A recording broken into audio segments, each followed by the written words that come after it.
couldn't call nobody else to do it. We had to get it fixed, take care of ourselves. But those cool. I patched the ceiling myself and everything. So. Yes.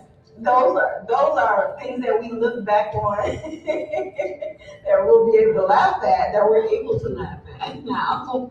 We went through home for the person who was our lender, guided us through this, step by step. He told us, what is it that you're looking for? I said, we need down payment assistance. And he said, well, you need to call all these banks. And so we already banked with Huntington. That was not to, because the person who was our lender worked with us so well. She was the one who told us about the down payment assistance program. It took us a lot of years to learn and get here, but it's worth it. It's worth the time. It's worth the effort. The world is out there. It's crazy. It has ups and downs. So like that. Home is a place that will come back to. I feel like this is our forever place. Anything good or bad that might happen, it's always going to be a memory. Remember that one bad thing happened? Oh, ha, ha, ha, ha, ha. We got past it in our happy place.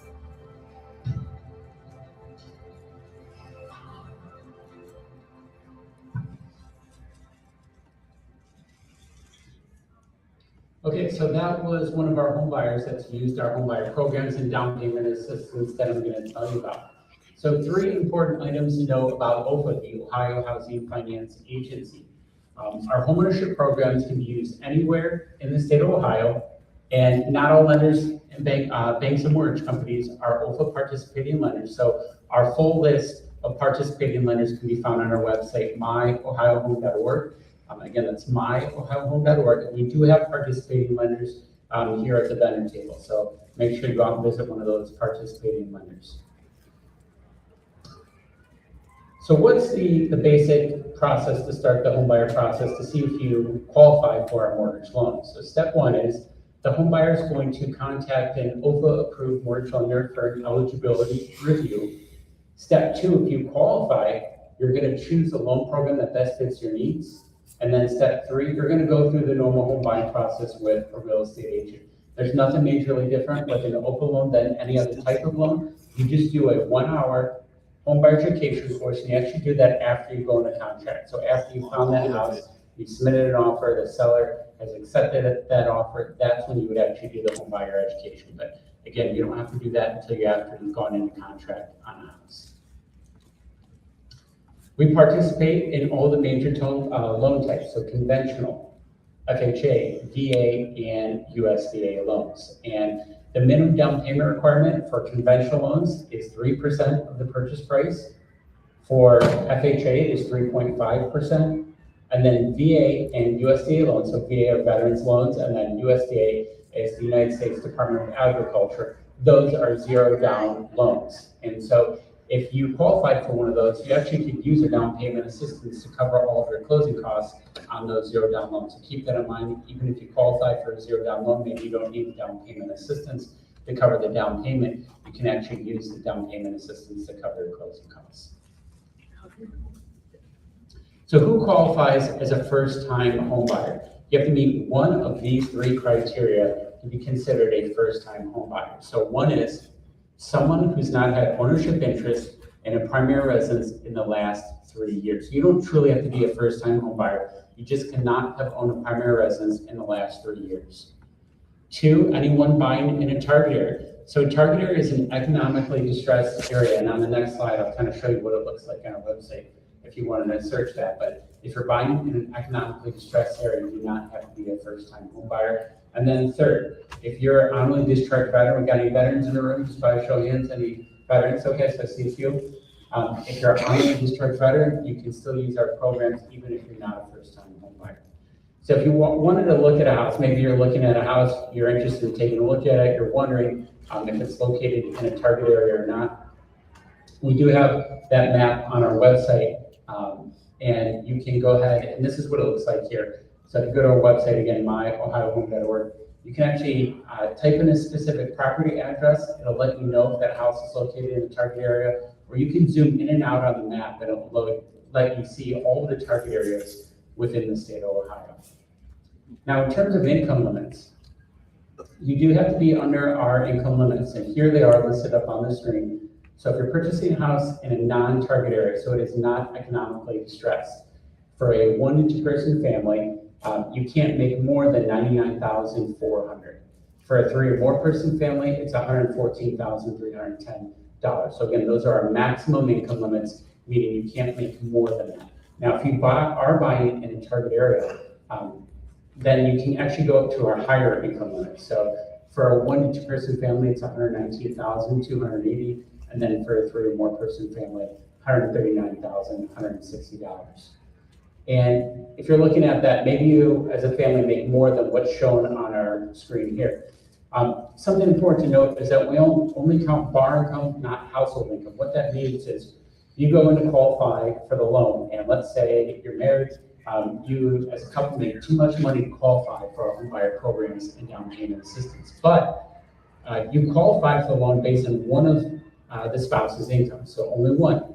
You can actually exclude that other spouse from the income calculation, not be over our income limits, and qualify for our down payment assistance and our homebuyer programs I'm going to talk about here in just a moment.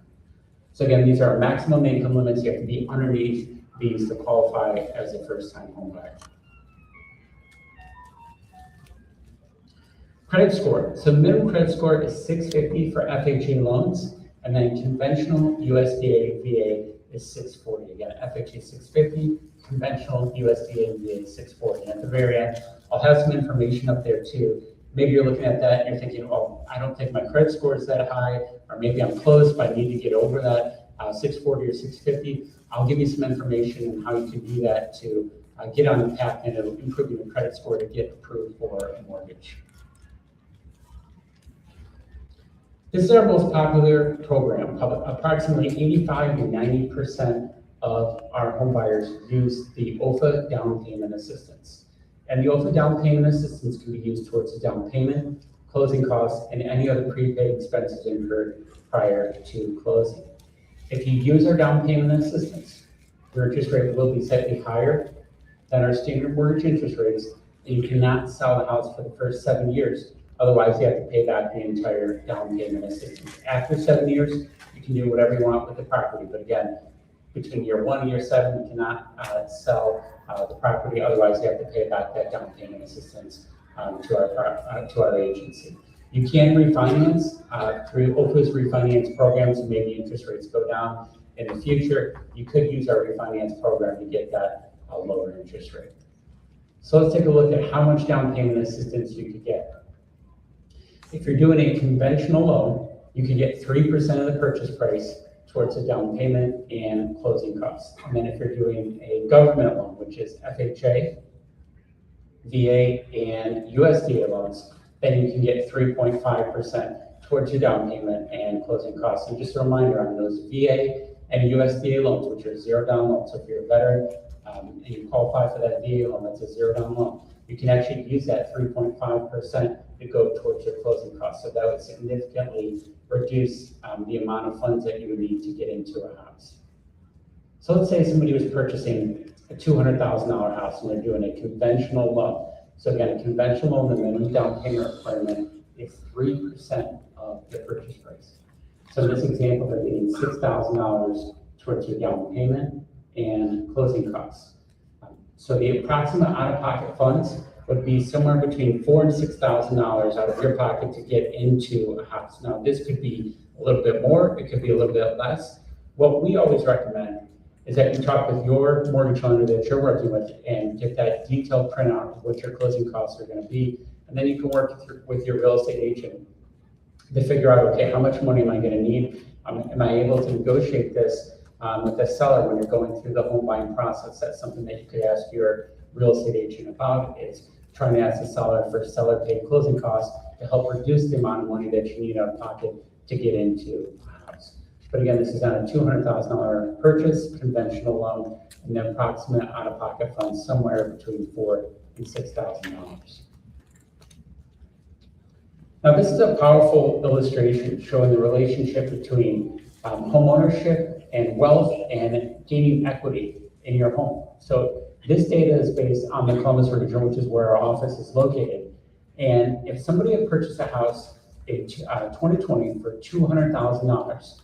The median price appreciation of that house between 2020 and 2025 was approximately 43%. That means that house at the end of 2025 was now worth approximately $286,000. So a gain of $86,000 in equity and a gain of long-term wealth. So think about this. A house is a long-term asset. You're building long-term equity, long-term wealth by owning that home. So a pretty stark picture here showing the importance of home ownership and building long-term wealth for your family. All right, do we have any heroes in here? Let's take a look at those occupations up there. So veterans, active duty military, members of the reserve components, police officers, firefighters, volunteer firefighters, EMTs and paramedics. This includes doctors, nurses, and underneath that nurse umbrella, we have RNs, LPNs, and STNAs, and then pre-K through 12 teachers, administrators, and counselors. This is called the Ohio Heroes Program, or the Ohio Heroes Loan. And homebuyers get a slightly lower interest rate than our standard mortgage interest rate. So this is our best interest rate that we offer. And I'll give you an example here. So this is just from a couple of weeks ago. Our interest rates change every day. So you can go on our website and take a look at what the rates are today, but this is just from a couple of weeks ago. Our Heroes rate on a government loan, so FHA, VA, and USDA, a couple weeks ago was 5.625%. Now, if you go and check what rates are at different mortgage lenders, you'll see that most of those rates are somewhere between 6.5%. So this is a pretty outstanding rate at 5.625. But again, this is just from a couple weeks ago. Go on our website, you can see what today's rates are. And then for a conventional loan, the rate was 5.875% just a few weeks ago. So again, this is our best interest rate that we offer. And maybe you're thinking, okay, I have my own down payment funds saved up. Maybe you don't need our down payment assistance. You can actually still use the Heroes loan by itself just to get that slightly lower interest rate. So keep that in mind. If you work in these one of these occupations listed up here again, you can get that slightly lower interest rate. You don't have to use your down payment assistance. You can just use this loan to get that slightly lower rate.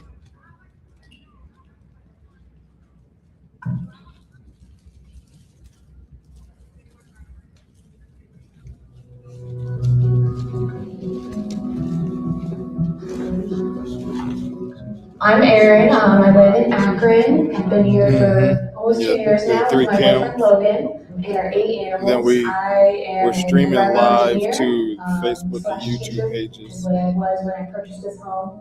And we're just kind of Zillow window shopping, and then saw this one, so we had to jump on it. There's space. It's an acre in the city of Akron, which is kind of unheard of. But at the same time, it's like a small, accommodating home. We didn't want anything big. It's just the two of us, and the fact that some of it was wooded. We love nature. We love using the trail system here in Akron. To find an acre in the city was perfect for us. Our neighbor actually grew up in this house and moved next door, so she's been able to tell us about like the history of the property when she's growing up. Like they planted apple trees, pear trees back there. She's really great, so she checks on us, we check on her. It's pretty awesome to have the towpath trail right in my backyard, so I can go for a walk out in the woods, or I can go for a bike ride into downtown Akron, or up into the national park. It's 15 minutes away. That's pretty cool. We're very into sustainability, so we didn't want to completely buy all this new stuff with gardening and growing different flowers and the chickens, and the fact that it's local to where I grew up with friends and family, with its proximity to both downtown and the national park. I think it's pretty unique. I don't think we would be able to find that elsewhere. I found out about the OHFA program through my amazing realtor and broker who thought I would be a good candidate for the program because I was a science teacher. I used the Heroes program, which allowed me to get a 30-year conventional loan at a really low rate, and it provided down payment assistance. So we were able to do some minor updates to the bathroom, kitchen. DIY was pretty good. And we started a garden and a fence. even like having a permanent address to put down for everything in your life is really nice, just to be able to establish this is your home, getting to know your community and your neighbors. I participated in the OHFA homebuyer education program, which was really helpful to be able to learn different tips, both during the purchasing process as well as after you own a home. It made it super easy. Having that information available to me, especially from an organization that wasn't out there to try to sell you something, you know, so it's just really nice to have that all around assistance.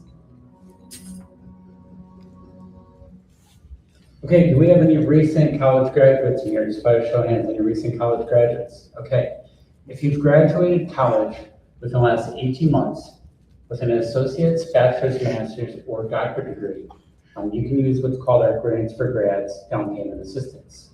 And as long as the buyer stays within Ohio for the first 5 years, even if you sell or refinance the home, you do not have to pay back that down payment assistance grant. So I'll say it again, for those that have graduated college for the last 18 months, and as long as you stay within Ohio for the first 5 years, you do not have to pay back the grants for grads down payment assistance. And again, this is the same amount of assistance that's offered similar to our regular down payment assistance program. So if somebody was doing a conventional loan, they would get 3% towards the down payment and closing costs. And then if somebody was doing a government loan, FHA, VA, and USDA, they would get 3.5% towards their down payment and closing costs. All right, one of our final programs here is the first-time buyer mortgage tax credit. The intent of this tax credit is to help first-time home buyers put more of their own money back in their pocket and pay less federal income taxes. It's up to a $2,000 per year tax credit when using an OHFA loan. Now, this is really important. You might want to write this down. You have to request a tax credit when you're going through the mortgage loan process. If somebody already closed on a house and did not request this through one of OHFA's approved lenders, unfortunately, you cannot get this mortgage tax credit. You had to apply for it when going through the mortgage loan process. So again, make sure you request that from your mortgage lender. Again, it has to be an OHFA approved mortgage lender, and do that when you're going through the mortgage loan pre-approval process. So let's say somebody made $60,000 in income, and they owe about $3,000 in federal income taxes, but they're getting a $2,000 mortgage tax credit. So $3,000 minus that $2,000 credit, that means they only owe $1,000 now in federal income taxes instead of a $3,000. And if a home buyer claimed this credit for the first 10 years on a mortgage, and the reason why I put 10 years here is that's the average time that a home buyer stays in their house before selling and moving on to the next property. In this example, if they stayed 10 years, that would be over $20,000 in federal income taxes that could be saved by getting this first-time buyer mortgage tax credit. Go ahead. Yep. And I'll give you a QR code just here in a second, and I'll give you a copy of everything that I'm covering. All right, our final program. Maybe you're listening to all these programs and you're thinking, John, I'm not a first-time home buyer. We do have programs for those that are not first-time home buyers. So this is called Next Home. With Next Home, a home buyer can get our down payment assistance. Most of the eligibility requirements are the same as our first-time home buyer program. They're just not first-time home buyers. So let's take a look at what are the basic steps to purchasing a home. So step one, you're going to go on our website or talk with one of the lenders here in the lobby that are an OHFA approved lender. But if you go to our website, myohiohome.org, click on Getting Started and click on Find a Lender, you'll see we have a list of over 150 mortgage lenders that participate in our programs anywhere in the state of Ohio. Step two, you're going to obtain that pre-approval letter. So once you're pre-approved for a mortgage, they're going to let you know how much you can afford. You're going to take that pre-approval letter to your real estate agent. The real estate agent can explain the entire home buying process to you in great detail. They're going to help show you houses, find those houses, negotiate the contracts, all that stuff. They're going to guide you through every single step of the home buying process. Now, maybe you're watching and you're thinking, my credit's not where it needs to be. I need to get it right to to get to a point where I can actually get approved for a mortgage, we always recommend that you contact a HUD-approved counseling agency, and that's hud.gov. I'll list it up here, and they can give you tips on how to improve your credit. And I believe we do have some counseling agencies here in the lobby today. So maybe your credit's not where it needs to be. Stop by one of those counseling agencies and talk with them, and they can give you some information to get you on the right path. All right, if you want a copy of today's presentation, let me go ahead real quick, and then I'll come back to that other one. So here's a copy of everything that you just saw on all the slides. So go ahead, take your phone out, you can take a picture of that QR code, and it'll bring up all the slides that you just saw. So I'll give you a couple seconds to go ahead and do that, and then I'm going to go back and I'll give you the QR code that will take you directly to our website, which is myohiohome.org. And then I think we're going to do a Q&A. If we have an extra mic, and then we can run the mic up and down for any questions that we might have.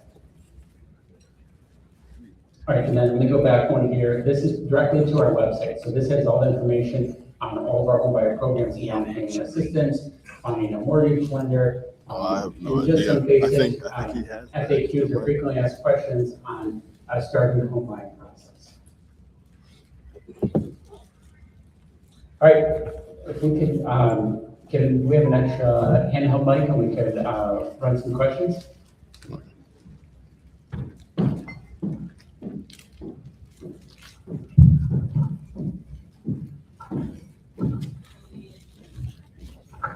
Thank you, thank you. Does anyone have any questions? All right. Hold on, I'm coming to you, I'm coming. I can't move that fast.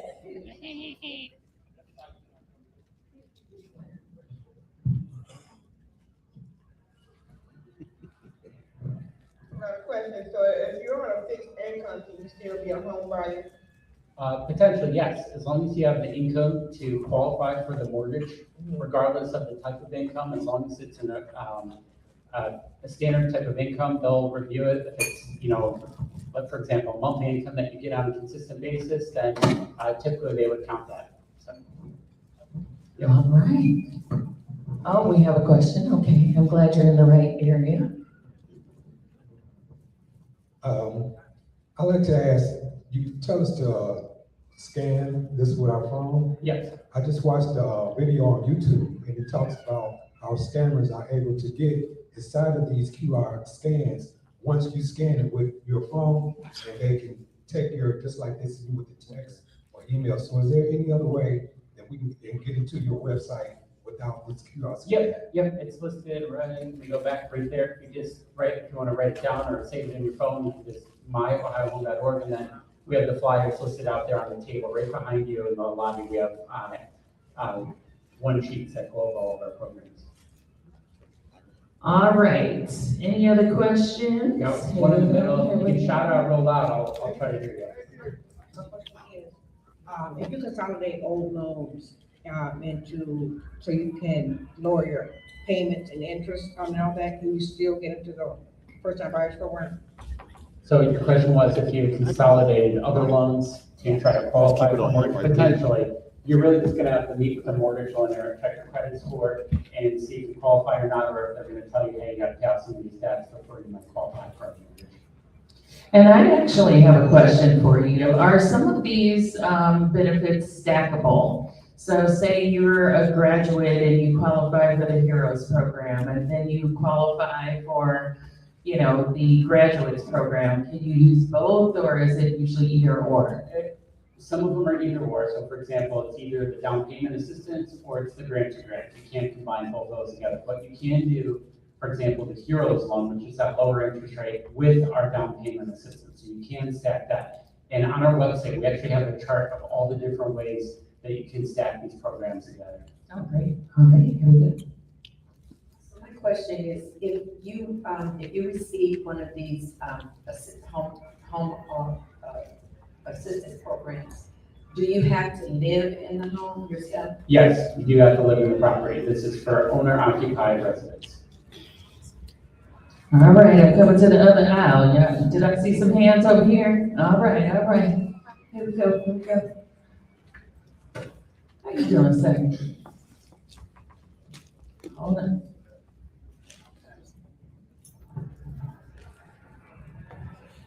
Excuse me, I was hearing on the news that now is not a real good time to be jumping in on due to the war in Iran. And they saying right now, according to Jill Schlesinger on CBS News, they're saying that really ain't a good time to be jumping into this. So I was just, his question was in regards to being able, is it a good time to buy and not a good time to buy? I would say it's a good time to buy if you want to be in a house and you want to be there long term. It's always a good time to buy, build that long-term equity in a house. I can definitely tell you that when I bought my house, it didn't seem like a good time. I didn't seem like I was prepared, any of that. But I've been in my home for 25 years and I'm so glad that I did it. I got my kids in their homes. They didn't have ideal jobs, any of that. But it definitely has been a godsend. Yes, ma'am. So, as far as being a first-time home buyer and not having any interest in any primary home or whatever have you for like the last 3 years, I think you said, does that include inherited property too? I inherited a home. If you inherited a home, did you live in the property? Yeah, I still live there. Then that most likely would count as ownership interest. That would not make it first time. All right. I'm making my way. I see you over here, Ohio State.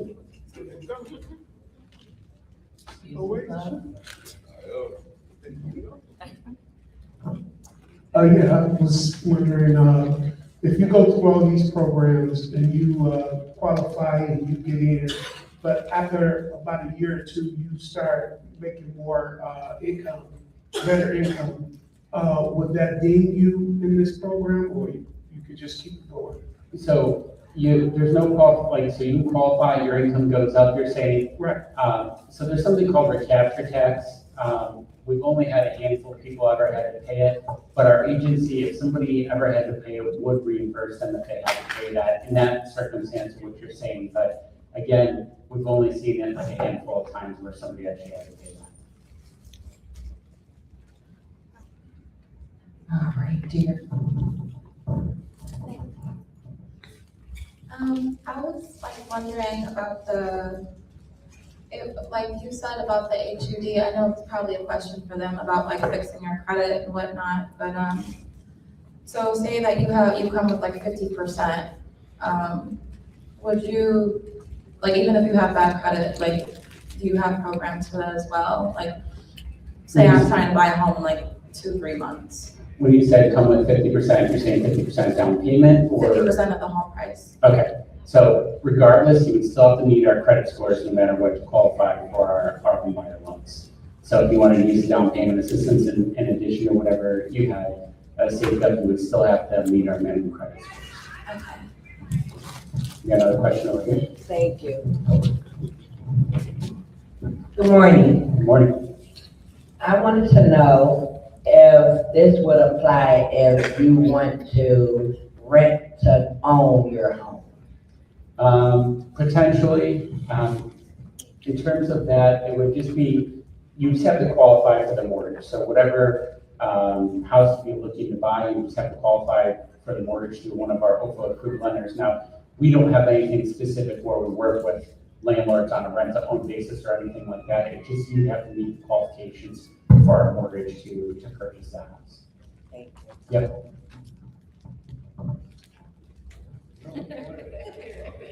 Oh, God. Anybody else? I was gonna ask, can you explain the difference between conventional and FHA and who qualifies, I guess, for the different loans? Sure. So the conventional, the requirements to qualify for the conventional loan are a little bit higher. And so it's typically, you'll go through the review process. If you don't qualify for conventional, then sometimes they'll put you into an FHA loan. So the qualifications for FHA are a little bit more lenient. And so maybe if somebody has a lower credit score, you might be able to qualify FHA, and then maybe you wouldn't qualify conventional. So. Yeah, hi, my name is Marlon, and I wanted to, first of all, say to you guys for coming today. Thank you. Absolutely. Entire staff and everyone that's here today. Coming, and Kenya Brown.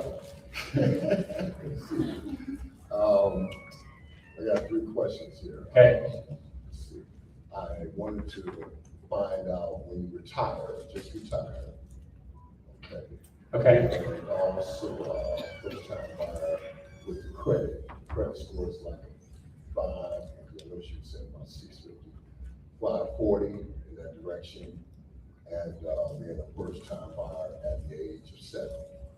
So whether you're retired or not, doesn't matter. If you're a first-time home buyer, you're a first-time home buyer, you can still use our programs. But again, you do have to meet, I think you mentioned the credit score, you do have to meet that either 650 for FHA credit score or 640 for conventional USD and VA. But age doesn't matter, whether you're retired, doesn't matter, you just have to meet those eligibility guidelines. I have a question about income. All of the loans have requirements of income, so how long do you have to be on the job, or how much proof of income do you have to provide? So it's going to be a little bit different for every mortgage lender. So usually they're going to be looking for at least 3 to 6 months of work history, but that could be different. For example, let's say somebody gets a teaching job and they have a newly signed teaching contract. They're starting as a teacher in August. They might be able to get approved for that, even though they haven't actually worked at that new job yet, because they have that signed teaching contract, they might be qualified for that mortgage. So I would just say ask the lender, because everybody's going to be a little bit different in terms of what they're looking for, in terms of how much pay history you have to show to qualify for the mortgage. And one more thing, if you recently filed bankruptcy or are going through it and it's completed, how many years after? So like it's been like 4 years for me. Would that affect me? Potentially. So typically with FHA, it's a little bit more lenient. Don't quote me on this, but with FHA, it's 2 years after a bankruptcy discharge is when you can try to apply again for a mortgage. Okay. Thank you. Yep. Hello. Oh, sorry. Hi. I want to know, if you're buying from a person that owns their home, right, and they want to sell your house, Okay. what do you need as far as qualifying so that you can purchase that? So you're still using a mortgage, correct? Is that your question? Yeah. Okay, so you still have to go to the mortgage lender to get pre-approved for that mortgage, and then you're gonna have to either work up a real estate agent or real estate attorney or something like that to draw up the documents to purchase that home.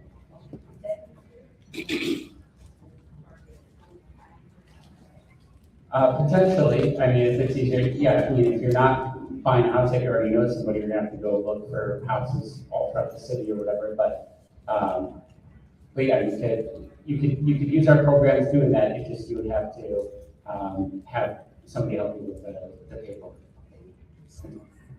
We have another question over here. I wanted to ask a few questions about the second mortgages. Okay. I wanted to know what is a second mortgage, and I also wanted to know why do people consider getting second mortgages on their property, and I also want to know what does the equity on the property. Say that last part again. Why does it go to that second mortgage to the equity on the property?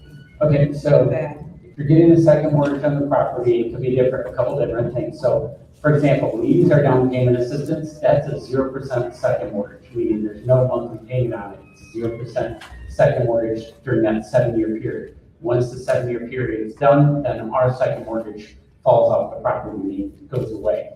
Now, if you're referring to a second mortgage where somebody goes to a bank and they take out money, a lot of times people take out second mortgages to pay for a home repair or put an addition on their home or pay for somebody's kid's college or something like that. So that's when people would typically do it. So This is what I'm talking about, and how does it affect the property? This is what I was speaking about. How does it affect the property when people take the second mortgages out? how does it affect it? Well, there's another debt on the property. So if they go to sell that home that's gonna be less money that they get back when they, when they sell the house that they currently live in. Go ahead. I'm curious, what is the lowest percentage rate that you can get on a 30-year fixed mortgage? The lowest percentage interest rate? Yes. There's no set interest rate. It just depends on credit score. It depends on what program, like if you're using our programs, it depends on which program you're using, could affect the interest rate. So there's different factors. So I can't give a set interest rate. Okay, someone says that he changed, the amount of years. So can you help me understand that? 50-year mortgage, is that real or? You can get a 50-year mortgage, but my only buyer beware would be is that you're paying a lot more in interest over the life of that loan if you're doing a 50-year as opposed to a 30-year mortgage. Okay, thank you so much. Yes. Any other questions?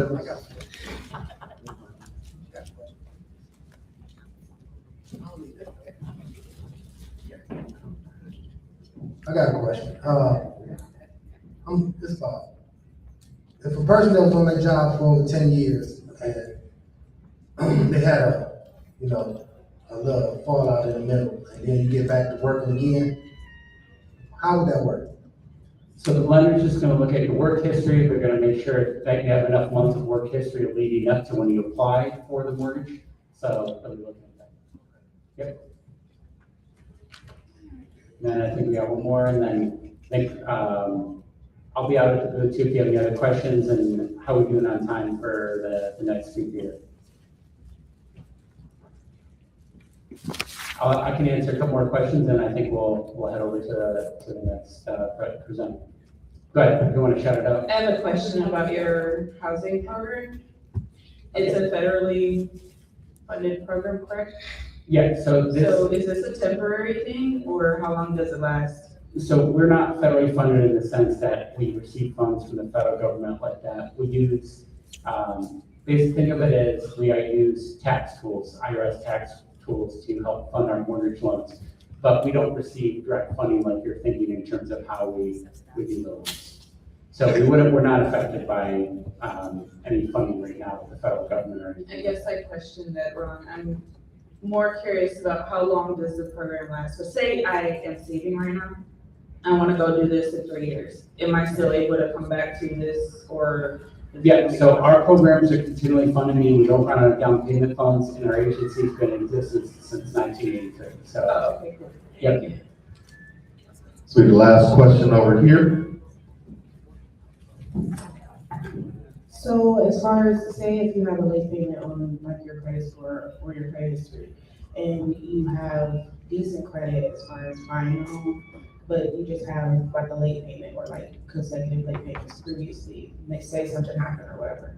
But with that being on your credit history, is that going to affect trying to buy a home even if you do qualify as far as like having the right credit score? Not necessarily. I mean, if you meet the minimum credit standards now when you apply for that mortgage, we're going to be looking at that in terms of the credit score is looking at your overall credit profile. So it's going to take all those things into account. So as long as you meet the minimum standards when they run your credit report, and then your income and debt to income ratios, making sure you can afford the mortgage, then you potentially qualify for the mortgage. Okay, so waiting for like a year isn't my standard. It might not be. I would just meet with the mortgage lender and get pre-approved and see what they say. And if they say, hey, you have to wait a certain period, or hey, we need to get this debt paid off before we can approve you, then you at least know where you stand and can work towards getting approved for a mortgage. Okay. All right, thank you very much. I'll be out at the booth if you have any other questions. Appreciate it. And good day.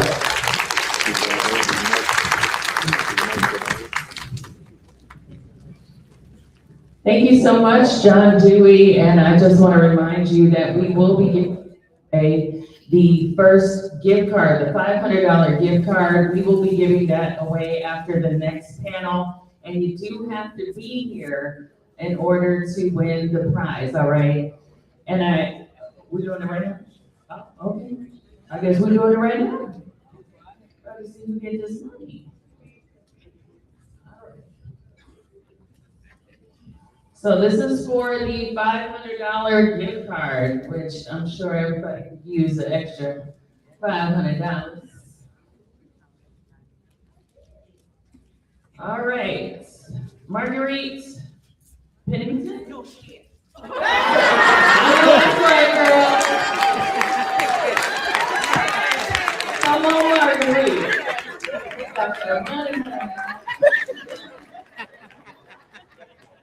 You don't even have to come all the way down, we just gonna meet you up there at the top. And,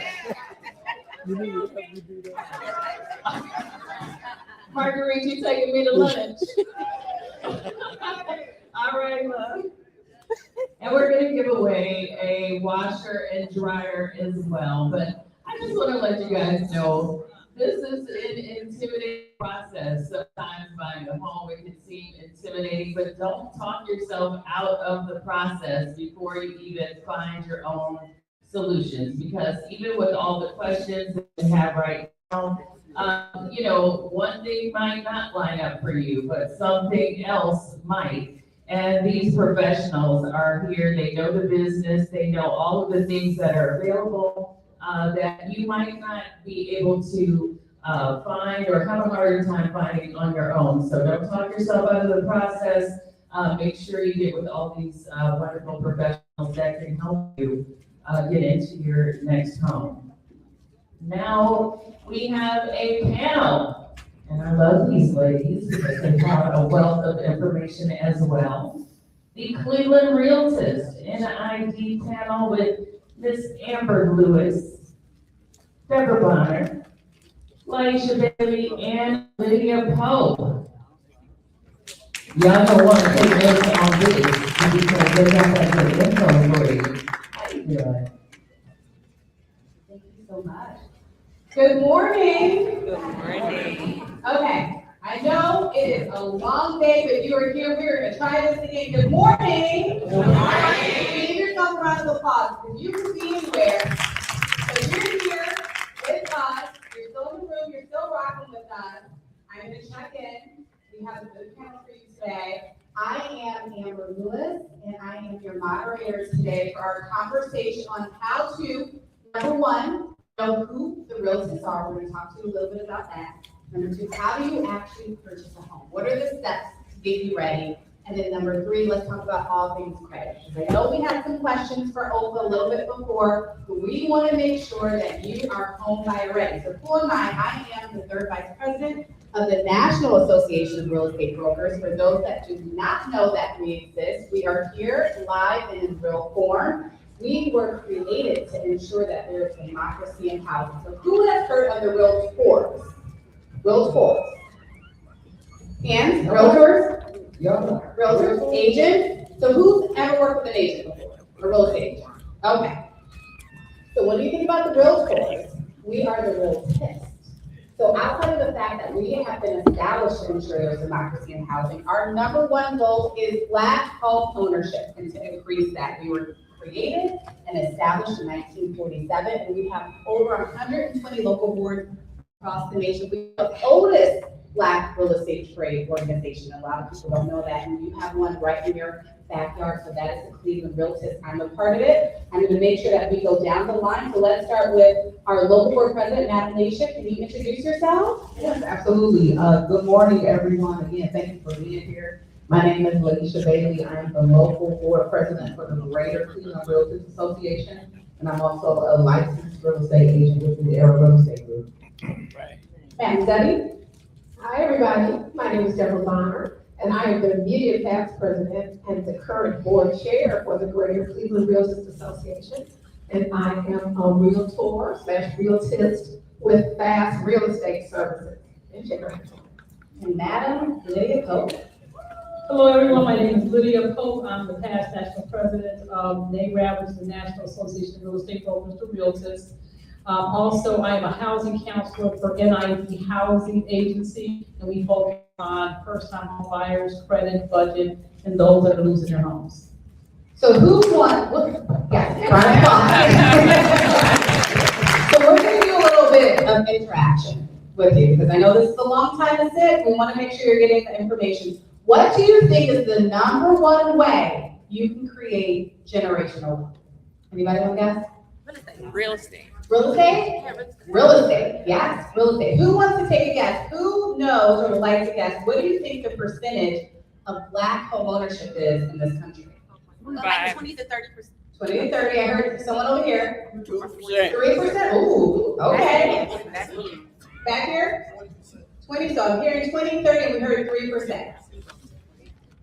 Somebody had one other person who said 40, 40, see, you're close. So we're at 44%. Oh, 44. In the country when it comes to Black home ownership. What about our white counterparts? What do you think the home ownership statistic is for them? 70.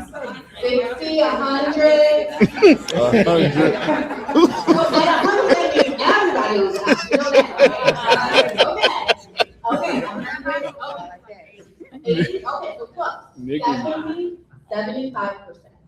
Okay. 75%. Why we share the numbers, and we're gonna talk about it. Red line. Because, well, okay, okay, but why we share the numbers is because we have work to do. We have work to do to get us there. You being in this room today is going to enable us to increase Black home ownership numbers, okay? When you think about affordability, let's talk about it. So, Madam Leisha, do you know what the population for Cleveland is, Black population around? I don't know the exact number, but I know Cleveland is a predominantly Black city and it's around, I believe, 85% or so. 85% or so, okay? When we think about affordability and what we want to see our numbers, so our goals, we can't do this alone, we have to do it with you, right? So for us to get to 85% numbers, we have to increase it. We want our home ownership rate to be exactly, if not above, where our population is. So our goal for Cleveland is to get us to 85%, okay? So Madam Leisha, let's start with you for this amazing panel. Tell us why, because Madam Debbie threw out a word called the realtors. We're not talking about the realtors today, we're talking about the realtors. Why were the realtors established, number one, in your eyes, and number two, why should those that are in the audience today work with a realtors when they're buying a home? Sure. Well, first, definitely not in my eyes, and everybody's eyes, where we were established back in the day, I will say. We were not allowed to be realtors because we were Black real estate professionals. So a lot of our folks had to make a way to sell houses. Essentially, there are stories that we hear of people having to sell homes sight unseen across the street, couldn't enter the home, couldn't do the things that we do today to make sure that you have safe, affordable housing and making sure that you understand the condition of the property. Obviously, there were areas you could not sell in, you could not own it, you name the gamut due to discrimination, segregation, and other practices in the country that put us behind the 8 ball as far as home ownership. So our folks, I forget the number of, correct me if I'm wrong, was about 11 folks down in Tampa that got together? About 11 folks got together in Tampa, Florida. 1947, our organization was established, the National Association of Real Estate Brokers. And since that time, we have been leading the charge in promoting and growing Black home ownership. The local Cleveland chapter was established in 1948. So we consider ourselves a legacy chapter. We've been doing this for almost 8 years alongside our national organization. So when you are looking to purchase your home, it's important that you are working with someone who is a realtor, because we understand the challenges, we understand the history, and we know what it means when you get those keys outside of just doing it personally, what it means to us as a people and as progress in this country for ownership. So Madam Debbie, I want to go over to you. So who has heard, I think it was a couple years ago in pop culture, do you remember when Cardi B was talking about the fact that she'd rather own a Birkin than a home? Does anybody remember that? She hits back, we don't. Okay, but, okay, touche. But that actually is a quite interesting concept, right? Because a lot of times what we see is people get excited, they want to go buy a car first, they want to buy the washer and dryer or the furniture. But Madam Debbie, as a real estate professional, as a realtist, what would you say is the first thing that the people in the audience here, our next home buyers, should do when they're getting ready to buy a home? Well, Madam Amber, the first thing that I believe that you should do is to connect with NIV. You need to connect with a housing counselor, especially one that works with us. And then, once you have figured out exactly where you stand and when your home buyer ready, then you will contact the Greater Cleveland Realtors Association, where we will assist you to find a real estate professional who can help you find a home. And then once you found that perfect home, at that point, then we will also help you find a home inspector who will help you do a home inspection. We will help you with an appraiser if you do get the chance to choose one. And there are a variety of other professionals such as title companies. There are other professionals that you need to work with that you can get through us. So we are the ones that can help you with that process because we have gone through it and we have the expertise, we have the experience, and we have those relationships that are so important in the home buying process. So you need to connect with the Greater Cleveland Realtors Association and we can help you all through the whole entire process. Thank you, Madam Lily, because what we see a lot of times is real estate professionals will get a call on the phone. They're excited, they want to see the house, right? So they want to go out and say, okay, Amber, I want to see a house, 300,000 and so. That's great. But where they start is not where they necessarily should start. And so Madam Debbie actually called out something. I'm going to go over to Madam Lydia Pope to talk about NID. Because before we go out and see homes, we really want to know what can you afford. Because the worst thing you can do is start looking at homes and fall in love with the house, but you can't afford it yet. So Madam Lydia, tell us some of those steps in the home buying process from NID's perspective. Okay, good morning, afternoon. I'm Lydia Pope with NID Housing Agency. We're a HUD-approved counseling agency. So when you say HUD-approved, doesn't mean we sell HUD homes or any of that. Our goal is that we're funded through the Department of Housing and Urban Development, which means that all the services to you is at no cost. What we do as a housing agency, our goal is to get you ready before you buy the home. Meaning that we don't represent the banks, we don't represent the real estate agents, we don't represent anyone but you as a client. So our first goal is to know where you are. Before you seek any lending, before you go to any real estate agent or realtist, what you want to do is make sure you know where you're at. So what we do at no cost is we run free credit reports. There's a soft pull, not a hard pull, so it does not affect your score. And it's a mortgage-based soft report, so it gets you closer to knowing what your lender is. That's the most important thing first. Then we sit down and do a one-on-one, where we talk behind closed doors, whether it's virtually or in person. We go over your credit, because you don't know where you're at. You need to know what your score is. You need to know what you need to do. We talk about your budget. I look at your bank statements just to make sure that, seeing how you're doing your spending. And, if you did a little bit of spending, now is the time to, slow it down, and we're going to talk about those processes, and we put a plan together. We want to make sure before you get to the banks, before you get to anybody, that you don't get a no. We want to make sure you walk out with a yes, so we try to take our time and walk through that process to get you to the score that you want. Now, we know banks are different. Every bank has different programs, but as a HUD agency, that's our goal. The last part that we do is we provide home buyer workshops at no cost. We work with OHFA and all the banks. So the banks need, if you're looking to buy a home and they say, hey, I'm giving you $10,000 down payment, you need to go to a home buying class. That's me. If you need to go and apply online to get down payment assistance mortgage tax credit, as OHFA does. I know John Louis did a great job explaining the programs. Guess what? We're on that list for HUD counselors. We are the ones who provide the certificate that you need to buy a home. So that's what we do as a housing agency. We don't charge. We have our counselors here today. They're upstairs in the second floor. We'll talk a little bit later about how that process is going to work today. Actually, Madam Pope, can we go through that? Because I know we have some people in the audience who are chomping at the bit to get that free credit report and get home buying ready. What do they need to do today to start the process? So today, many were in line filling out this application. Like, why am I filling out this application? What is this? What this application is the first start to buying a home. Once we get your application today, you'll see a counselor, not to counsel, because we don't counsel unless it's private, because we got a lot of stuff to talk about. But what this does, it gets you in the door to getting that certificate. Now, when you buy a home, sometimes you have to have 8 hours of education time. Some banks require that. Today counts as that. So once you've completed this process, you go upstairs, you complete your form, you talk to a counselor, then what we'll do is that we will send you an email. We have our orientation coming up.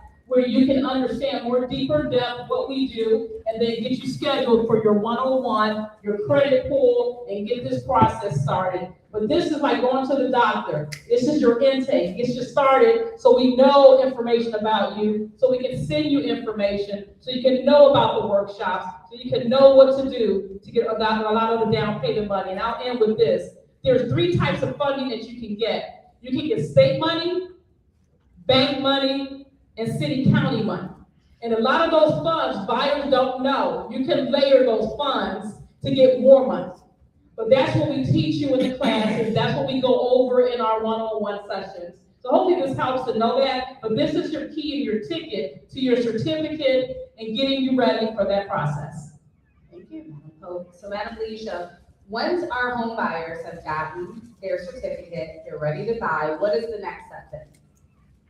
Once you've done your certificate and you're ready to buy, again, NID will connect you with a realtor, agent, a professional who is going to help you sit down and understand exactly what it is that you're looking for, what neighborhoods you would like to look in, what are some of the considerations you have for your home, what are the non-negotiables. Do you need 2 or 3, 4 bedrooms? Do you need to be located near a school? If you have children, is it access to work that's important to you? Or whatever those amenities are that you are looking for in your home.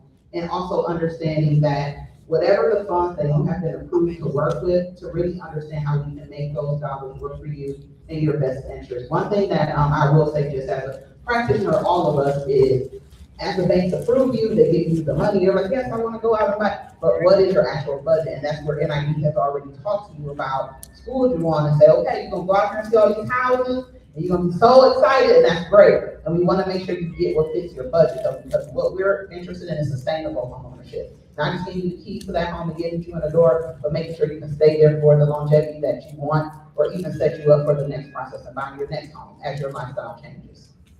So Madam Debbie, coming over to you, when we go and take a look at the homes, we talked about things like down payment assistance, closing costs. A lot of times our clients don't realize there's 2 different fees that are associated with the purchase of the home. Can you talk a little bit about making sure that they get savings ready to purchase them?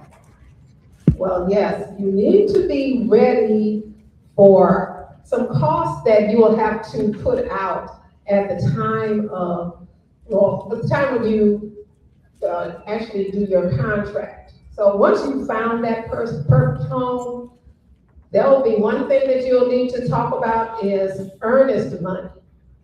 You will have to put down, it's usually like a percentage of the purchase price. It might be, could be $500, it could be $1,000, that you will have to, in a sense, put up as showing that you are serious about the offer that you are putting to the seller for the home that you potentially want to purchase. Other things that you might have to pay for in advance, you might have to have some money set aside for that home inspection. A home inspection could cost you $400, $500. And that's something that you will pay for, because we, as your real estate professional, we will give you some names of some people that we've worked with, some realtors members that we've worked with and people that we trust. And you will pay them directly. So we will give you their names and you will contact them and decide who you want to work with as far as your home inspector. Another thing you'll have to probably pay upfront is your appraisal. Now, whoever your lender is, and depending on what type of loan you get, you will have to pay for an appraisal.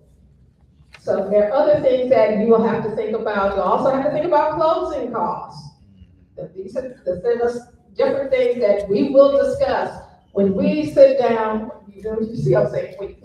When we sit down as a real estate professional, we will have a consultation with you and go over all of these type of costs. So you'll know in advance what kind of money you'll need to have set aside for your home purchase.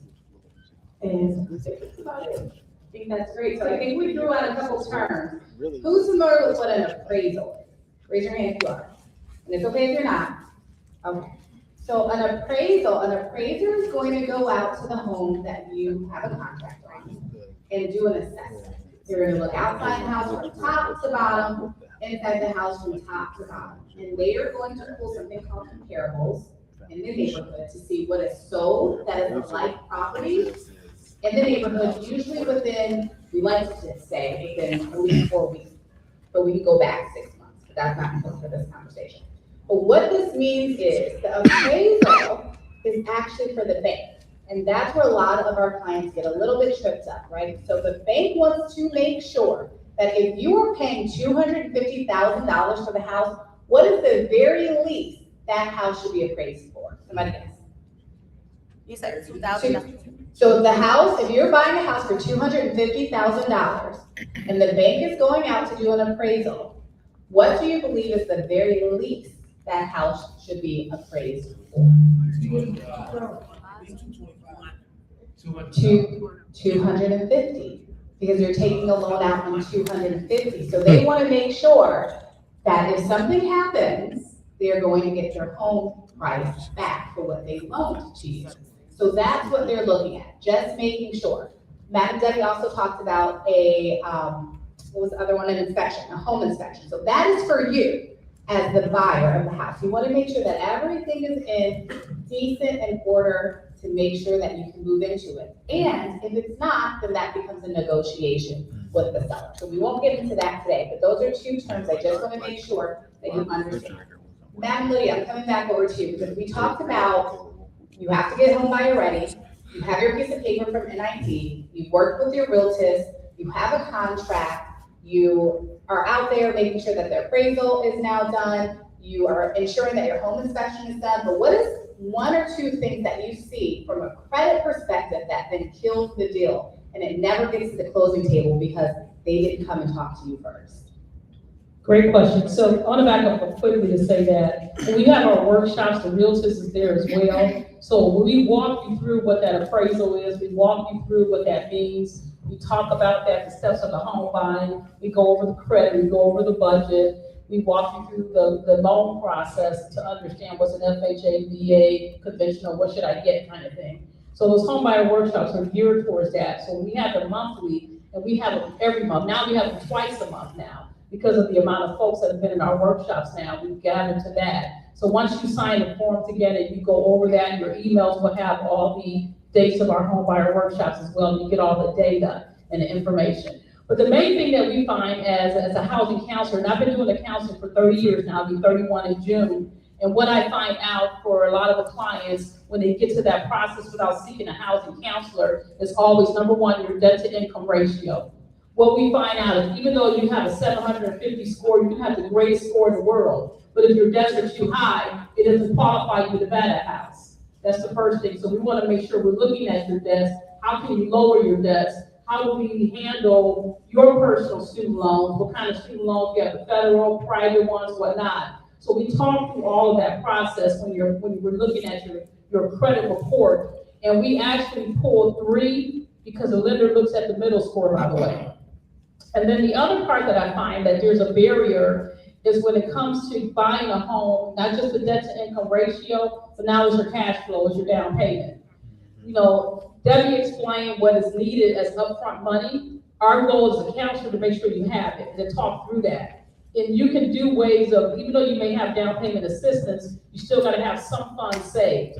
Rather it's funds that you have in your 401k or funds that you have saved. So our goal is to know that these are the upfront money that Debbie talked about. And this is what you need to prepare, just so you don't walk into this home buying process backwards. The worst feeling is you get all the way to the middle, the lender comes back and say, hey, we just ran your credit report. We should have had it earlier, but we ran it now. And guess what? Your debt to income too high, so you really can't qualify for this house. And you're already in a contract, and you already told your landlord you gotta go. So that's why you wanna do the precursor to everything. I tell everyone, it's like going to court without an attorney, because you wanna make sure you got some representation, so when you go in, you're going in strong. And that's what housing counselors do. They get you that preparation. But those are my two, Madam Amber, is credit and money.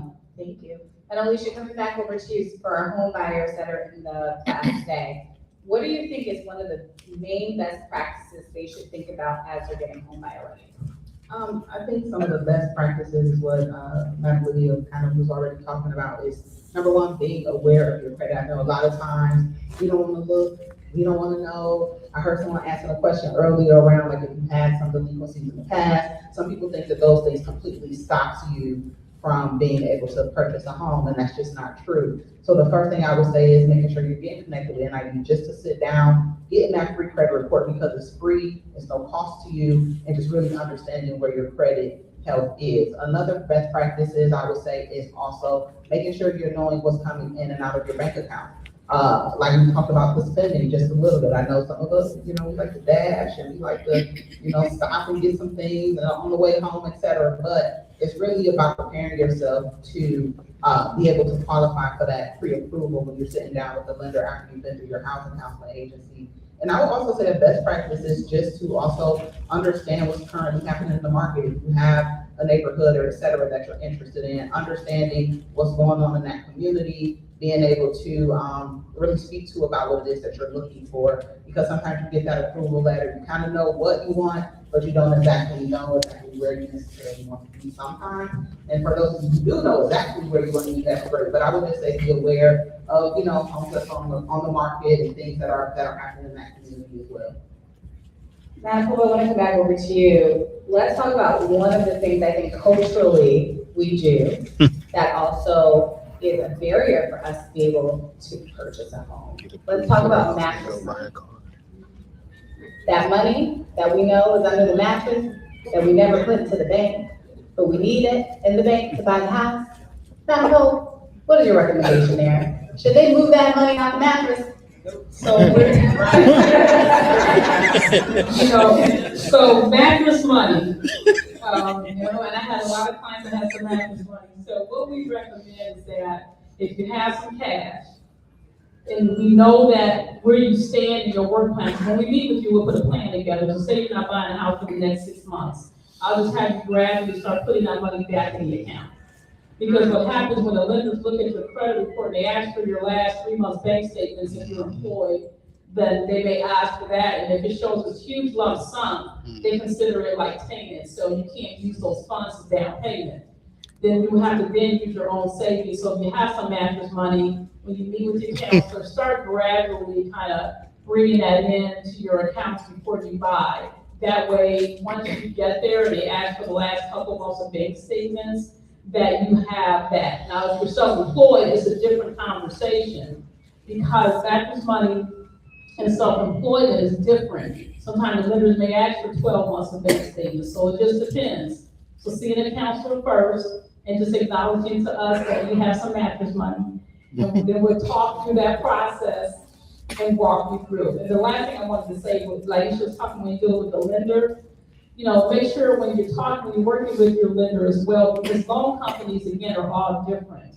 And their processes are all different. Not every loan company is the same. So whatever bank you work with or mortgage company you work with, just making sure you understand what their criteria is before you go too deep into getting your loan application with them. Because every loan is different, every bank is different. And when you go in there, you may be going into the, I won't say the incorrect bank, maybe that's not the one for you. You gotta find the one that fits you. So we have quite a few of them out there today too. Thank you, Madam. Madam Debbie, coming over to you. So we talked through everything. We have our contract on the house. The mattress money has been moved into the bank. I heard somebody over there say no. That means that I want your mattress money in the bank tomorrow. So we are getting ready to literally head home. We have our signed contract. The appraisal has come back great. We've done a little bit of negotiation around the home inspection, et cetera, et cetera. Now that we bring us home, how do we close this deal, and then what are the final steps? All right, first I would like to emphasize the fact that even though we're heading home, do not buy anything else. Do not go out and buy a new car. Do not go out and buy furniture. Don't lend anybody any money. Just don't go shopping, period. Just wait. That's the truth. Wait until you hear those magic words that we in real estate love to hear. Wait till you hear us tell you that we have a clear to close. That is when the lender tells us, okay, everything is in place, we're getting ready to disperse, we're getting ready to sign. When I tell you that they're getting ready to call you from the title company and they're going to schedule your signing At that point, you can just say, whoo, and then schedule the signing of your paperwork. It's gonna be a lot of paperwork. It's gonna be a lot. But this is the way that you know that you're on the way to getting those keys to your home. But I just want to emphasize, like, please don't buy anything. Please, please, please, don't buy anything. Just hold tight, because you'll be able to do it after you sign and got those keys. Feel free, but then you still gotta be careful. You said, don't go home wild. Don't go buy a whole bunch of stuff. Because they're still gonna, don't they have to come back and look at your credit one more time? Yeah, they'll run your credit one more time before closing. So just be careful, just be careful. Because we want to be able to handle your keys without no problem. So the last thing I want to get to, and then we'll take a couple questions from the audience, I think we have enough time. Who knows about heirs property? Have you ever heard of heirs property before? Aaron or Heirs. Heirs property. Have you ever heard of Big Mama's house, that concept? Yeah. Okay, so maybe you know. So let's talk about that, because we talked about purchasing a home. But one of the other ways that we build generational wealth in the Black community is to keep the homes that we already have. And that is heirs property. That is Big Mama's house. So think about it this way. The home that Granny had that was in the family, and then Granny passes, and it goes down to the aunts and the uncles, and then everybody's kind of bickering and fighting. Should I sell the house? No, we should keep the house. No, you know, cousin Jimmy needs to live in the house. He has nowhere to live. Da da da da. That's Big Mama. One of the things that we're seeing in our community is speculators. They will come to you and they will have a conversation. I'm going to give you $20,000 today for Big Mama's house, right? And it sounds great. Because $20,000, if you don't have anything, sounds like $100,000. Sounds like $1 million if you have an issue. But one of the things that we want to focus on with you as realtors when you're coming to talk to us, not just about how to purchase a house, but it's how to keep that generational wealth that's already in your family. There's a lot of different things that you can do with Big Mama's house, or the cousin's house, or the family house.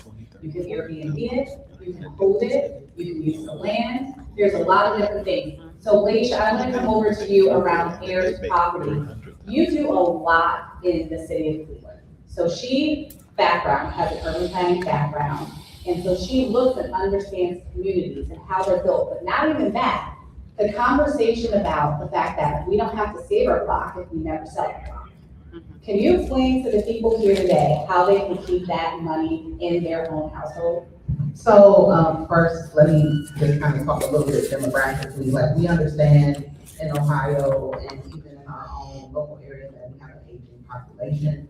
We're one of the older states in the country. And so with that, we also have, also locally, just an older housing stock. So we understand that when our loved ones no longer able to take care of them, or they have passed on, that sometimes that can be a burden, because if they weren't able to get home resource repairs, or weren't able to upkeep the property before that property transitions to other members of the family, we understand that that can be cumbersome. And also we understand just navigating family, sometimes people think, you know, a home is gonna be worth X amount of dollars, and they're pushing the sale, and they're pushing like, okay, to Madam Amber's point, the speculators come, they're gonna give us $20,000, and everybody can get $4,000 or $5,000, and you walk away and it's on our hands. But what I would just like to say again is, you really need to know all your options on the table, but it kind of also goes back to starting out, also as Madam posed to chime in, is with the planning of that, making sure that you have wills, and make sure you have trust sometimes in place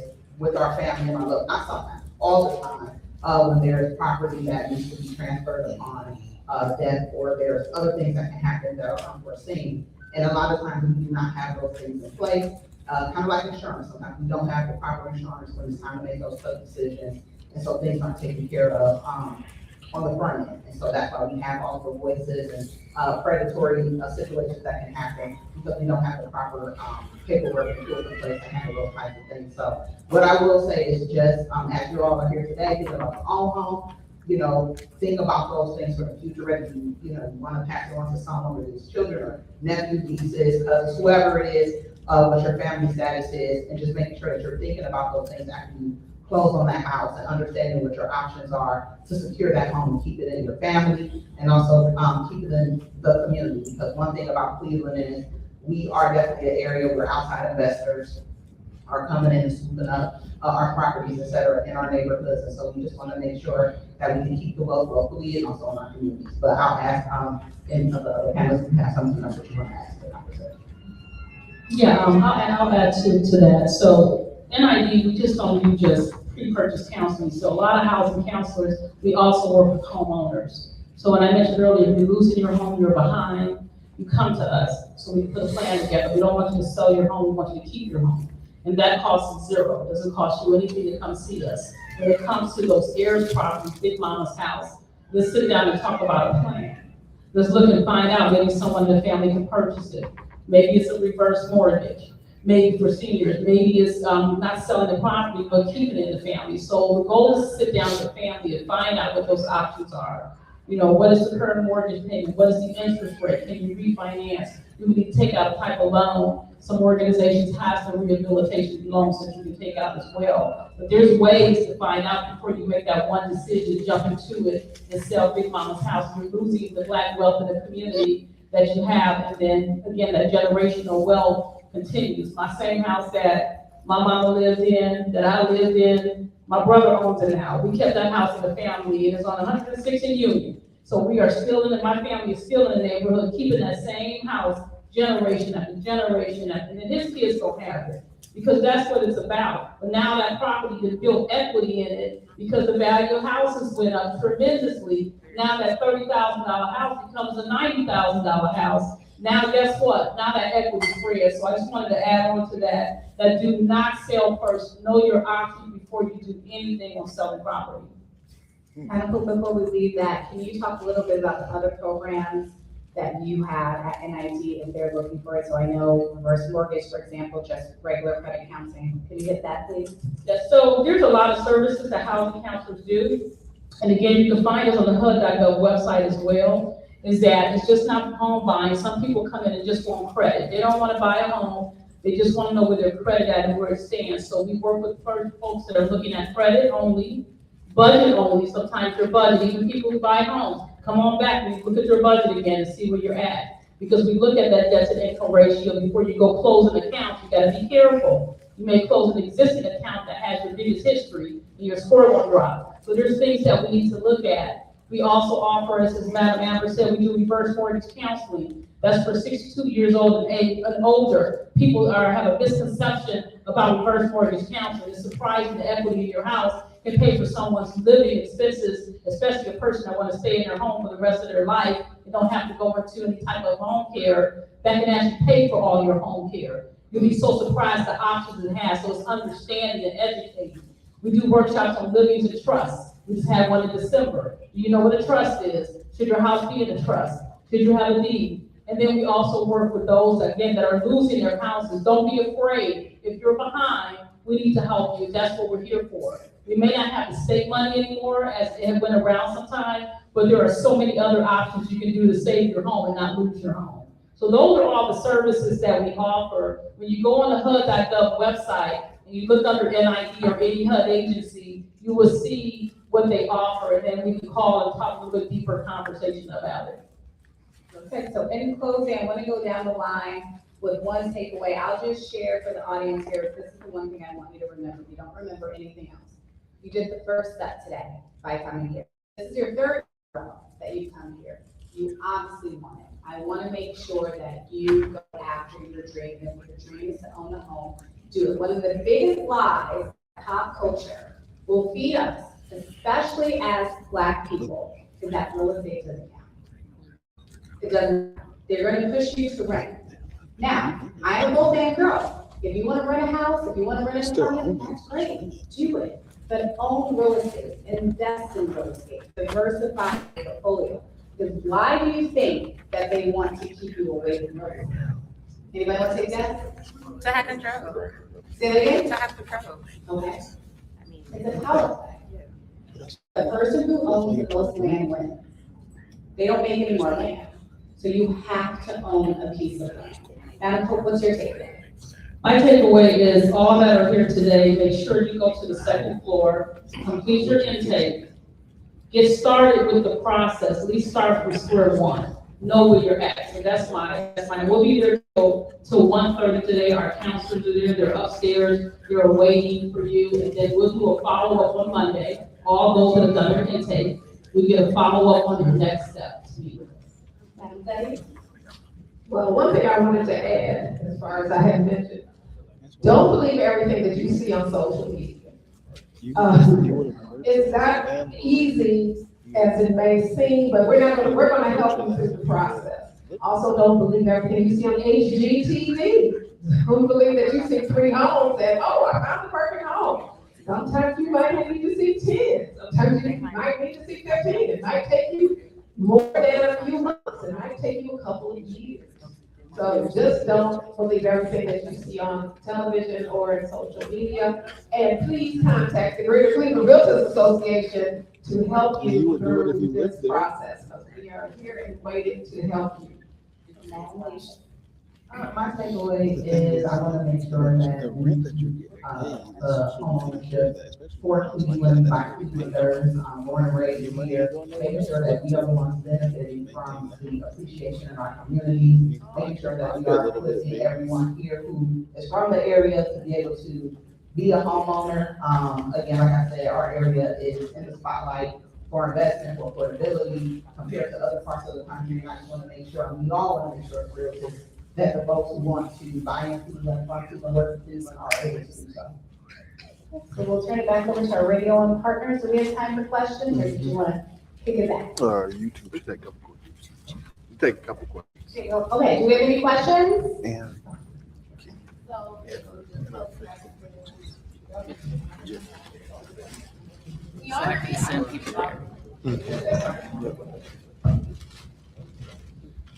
This goes back to the big mama thing. My grandmother, she passed away, and her house is paid off, and it's like in our family, but there's difference over it, but over the years, it started to deteriorate. Is it any way that we could keep it, or like, is it best to sell it, or what can we do to basically keep it? What I would say is, you need to sit down and look at what the options are. I know you said it's free and clear. You have family members who are fighting over it, but did your family specifically have that transfer to someone, or you don't know? Okay, so yeah, I think we need to just sit down and look at what the options are regarding that. I don't know who, again, is making those decisions. We can't tell you what's best, because we don't know the situation, but it's definitely, Specifically, a real estate attorney, that might be your first time. It's fine. Yeah, we refer you to still contact Greater Cleveland Realtors Association. We can refer you to real estate attorney or other professionals who can help you with that.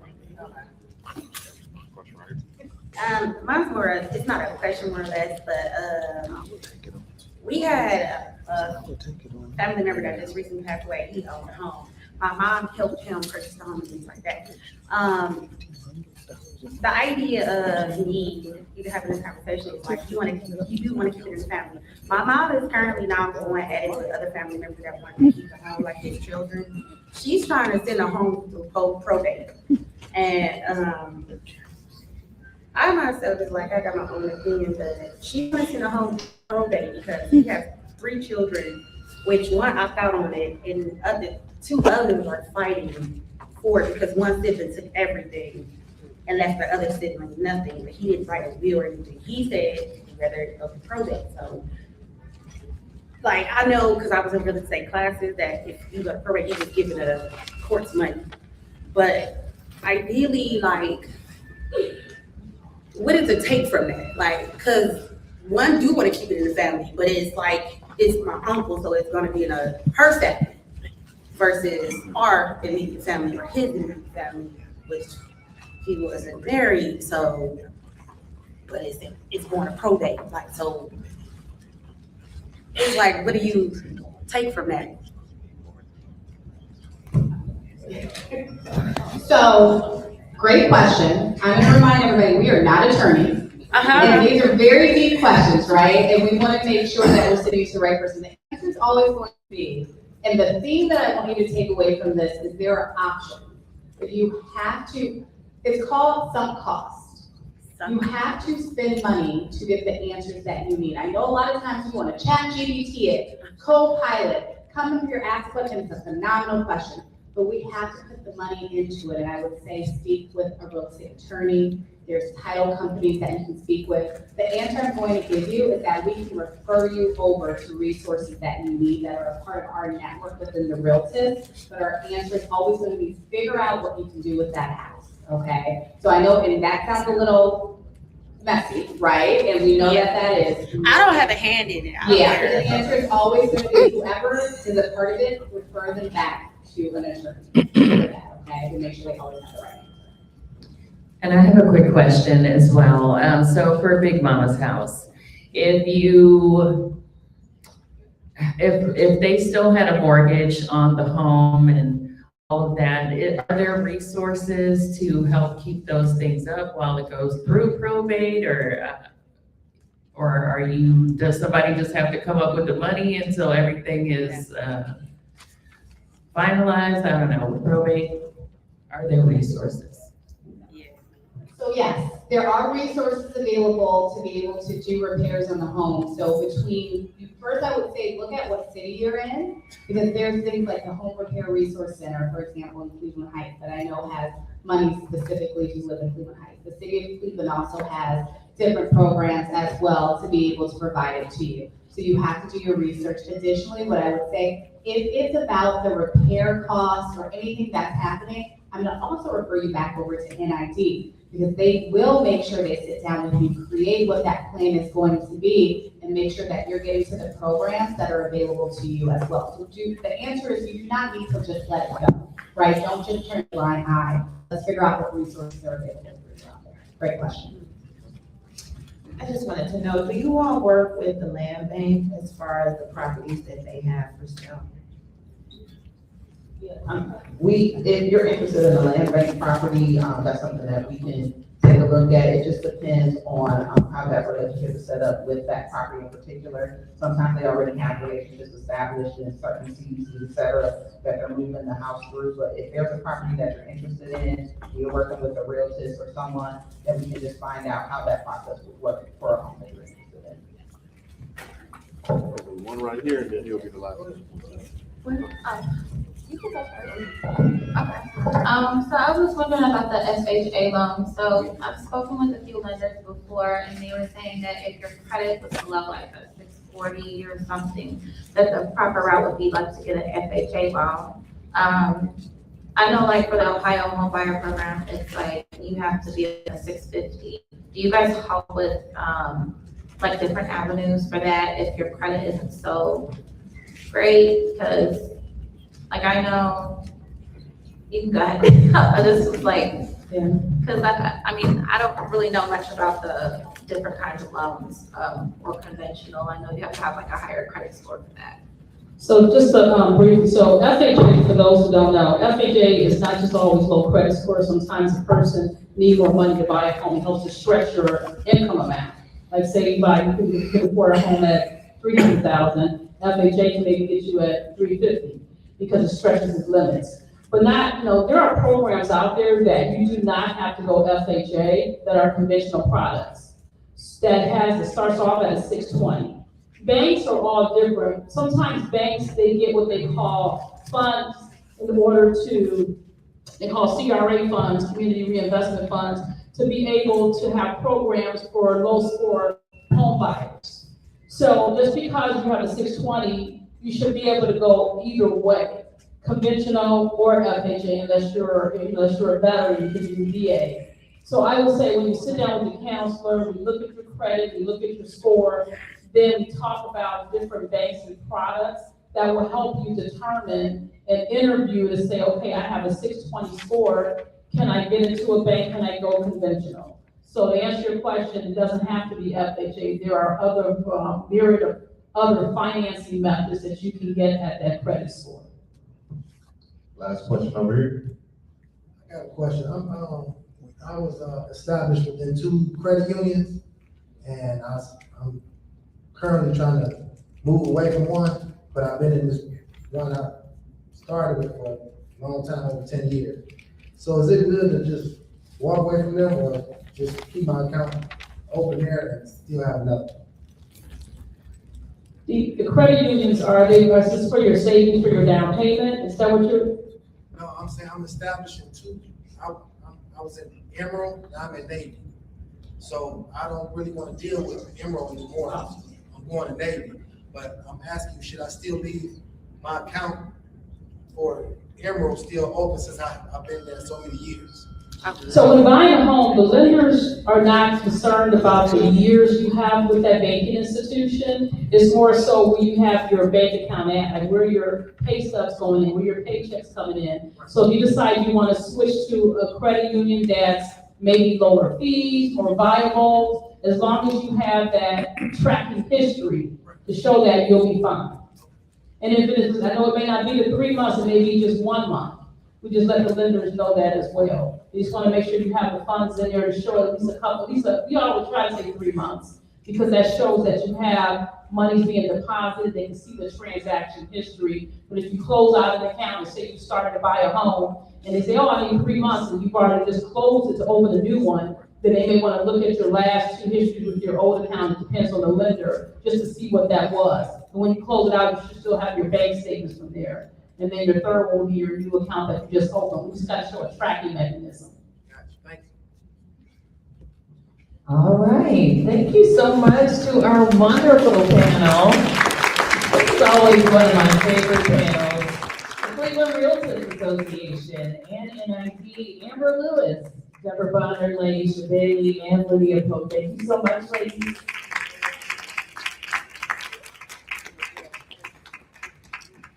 And all of this information will be available on our YouTube channel as well as our Facebook pages. So you want to make sure you look for that, 93 Cleveland, WCAK, WCAKCleveland.com for all your good information.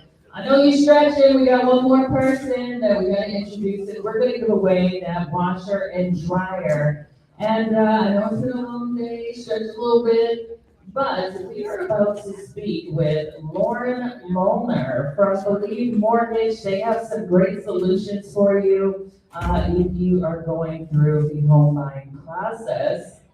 So we'll show you that a little bit. Make sure if you have not registered for that washer and dryer yet, make sure you get on up there and register, because we will be giving that away right after Laura speaks. How are you?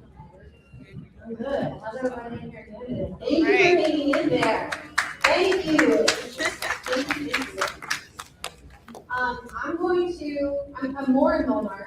I am the mortgage market leader and sales manager for Believe Mortgage. But before I introduce Believe, I want to just take a quick second and introduce myself. I have been in the home lending field for the last 14 to 15 years. And a lot of that was with the corporate background. So I want to start off with a little bit of gratitude today. I am super, super grateful to be with Believe Mortgage, where I can take that experience and kind of put it into a community lens. And I'm really, really grateful to be in this room with you all today. And then one more bit of vulnerability here before we get started. I am flexing my muscle with this public speaking. So thank you all for your grace as you get going. This is pretty close to one of the biggest audiences I've presented to. So I appreciate your patience and your grace as we go. But to introduce Believe Mortgage, correct? Show of hands. Who in the room has ever heard of CHN Housing Partners, formerly known as Even Housing Network? Is anybody familiar with them? Yes, yes, yes, yes, yes. A lot of hands, a lot of no hands. So kind of 1,000-foot overview. CHN Housing Partners is a super long-standing nonprofit in our area. Pretty darn close to 45 years long-standing, so long time, right? Last 6 years, they have expanded what they do, so they still do what they do. They're gonna keep doing what they're gonna keep doing, right? But they have opened up their lending arm. which is Believe Mortgage. So under CHN Housing Partners, Believe Mortgage is a mortgage lender. Just like a bank, just like a credit union, we are a mortgage lender. But we are also a nonprofit. So it's quite a bit different hat that we wear, because we are a nonprofit in the mortgage lending space. I think we're literally one of two in Ohio, so it's pretty uncommon. And under this mortgage lending arm of CHN Housing Partners, there's a few different things that we do. So we have free access to counseling and education. We offer both a basics and HUD-approved home buying education course for free, reliably, twice a month. And while they are both free and accessible, they are really easy to accommodate, or as easy as they can be. Two of the courses, the basics course and then that HUD-approved course, which we're going to talk a little bit more about, 8 hours, spoiler alert, are offered via Zoom, one of which is in the evenings. So we try to make the counseling as reachable as it can be. We also offer financial coaching. I think that's a huge differentiator for us from traditional lending. In a perfect world, you're gonna call us, we're gonna help you move right forward towards homeownership. But sometimes through that conversation, we identify something that's preventing you from moving forward in this moment. And our goal just shifts. It changes a little bit. We want to figure out what it is that's holding you back and start to game plan around it. So we have our homeownership center, a counseling agency, who can help get you ready to purchase over time with a little bit of guidance and some hand holding so that we can be kind of an approachable entry point to homeownership, honestly. But where we're mostly going to be focusing right now is with our home purchase mortgage loans and our down payment assistance program. I just heard the microphone kick in, so I don't know if I was talking loud enough earlier. Thank you. That's where we're going to be focusing a lot of our energy today, where we're actually going to land with this home ownership piece. What it is that we're actually moving towards. A lot of the questions today have been around that home lending piece, and I am super, super excited to answer whatever I can, hopefully through our presentation, and then we'll do a Q&A at the end too. So please ask away. I am lit for questions. All right. This is an illustration of basically how we intend to help along the journey and a bit about what you can expect. We often start with that education and counseling piece, especially when needed. And then we reach our team, our lending side. This is the place where we're going to pre-qualify and help move you over to the next step, which is working with a realtor or a realtors, the ladies on our panel earlier, who are going to help with the kind of more fun side of homeownership, right? Where we're actively looking at properties, hopefully liking one, so on and so forth. And then once we get to the place where we have that accepted offer, you come back to us and we help walk you through the journey. We take that application, we walk you through each step. Some of the items that were mentioned earlier today, that earnest money deposit. We let you know, hey, just so you know, this home inspection is coming up. When we're ready, we take payment for the appraisal, and then we, hopefully in the not too distant future, after a few more requests, get you ready to close and keys in hand. And I think it's important to know that you don't need to have your full grasp on how this journey is going to go. It's a little bit of a leap of faith. It's important that you like and trust the lending institution that you're working with. And it's important that you like and trust the realtor, because we are a team. It is a team, and it takes a team to get from start to finish. You don't need to know everything. I like to kind of just take it one piece at a time, and that first piece is, I think, sometimes one of the hardest things to do. Honestly, I think it puts you in a very vulnerable position to kind of rip off that Band-Aid, pick up that phone, call a lender and say, hey, where do I start? What does this look like? Can I move forward? Is there anything that's preventing me from moving forward, right? And having that look, I think, can be one thing that's really easy to say, I'll do tomorrow.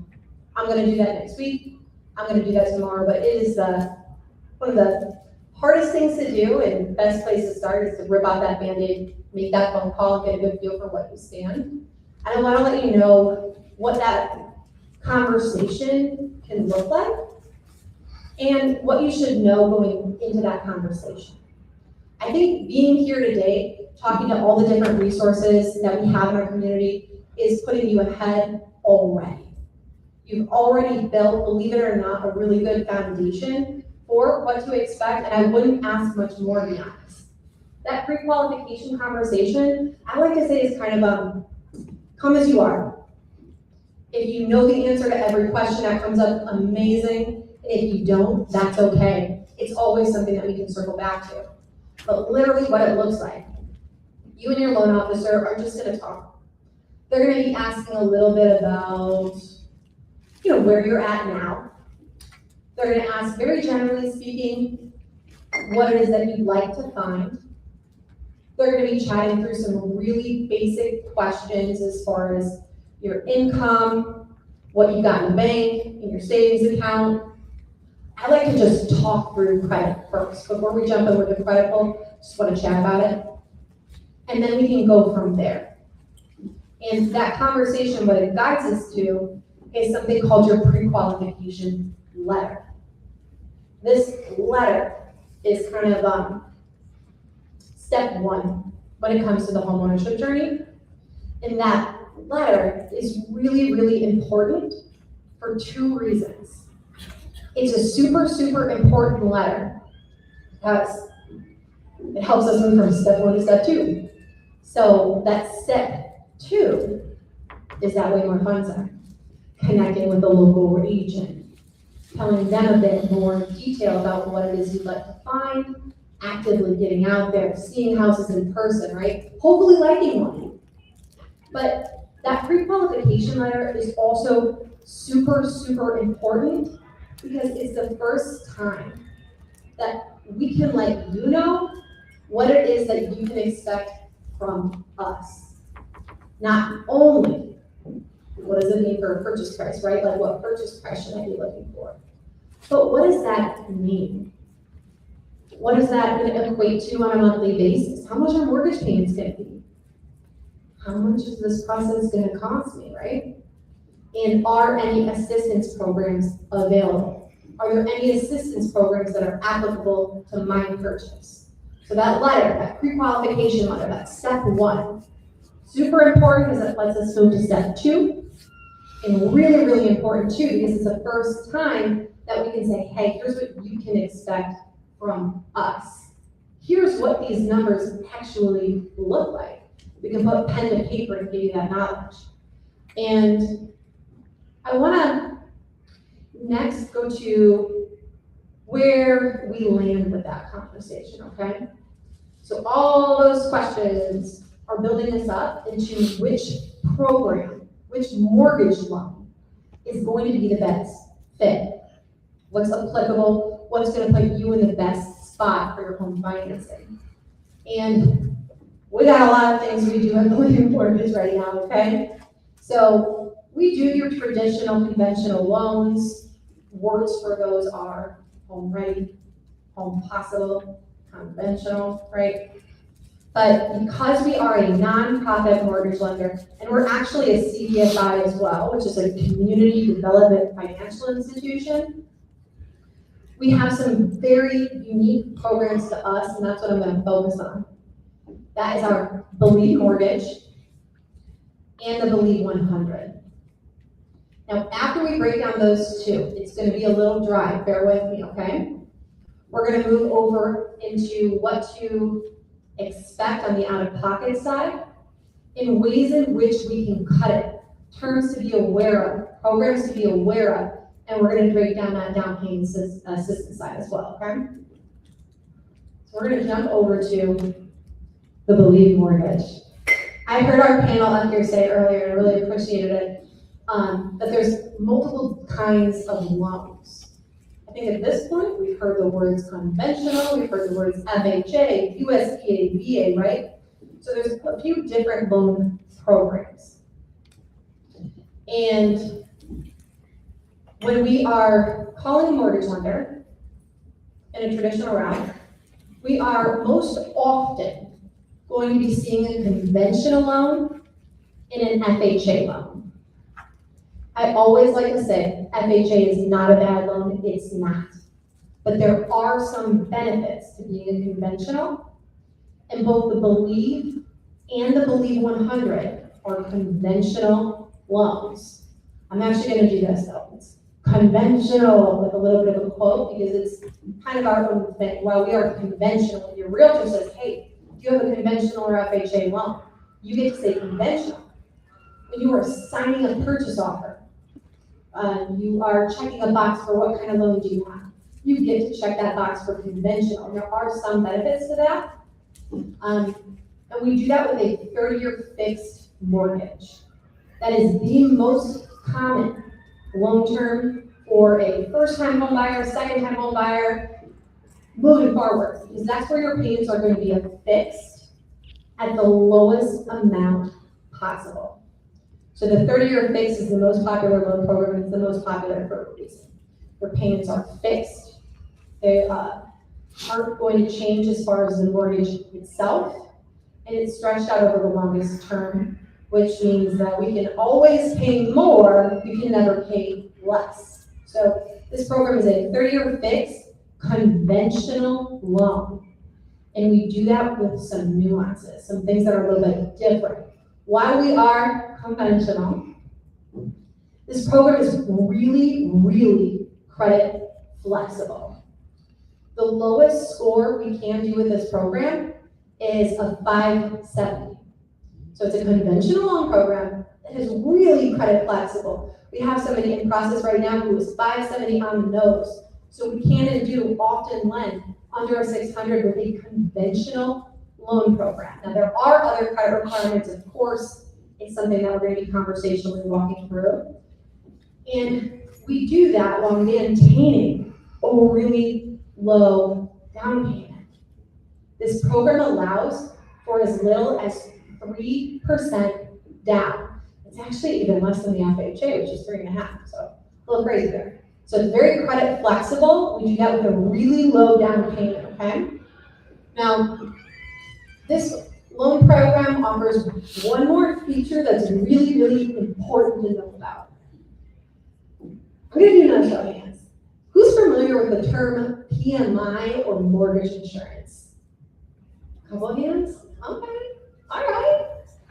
So the word insurance kind of feels like a safety thing, right? Like, oh yeah, I need insurance, right? We absolutely need homeowners insurance, we sure do. But mortgage insurance is a little bit different.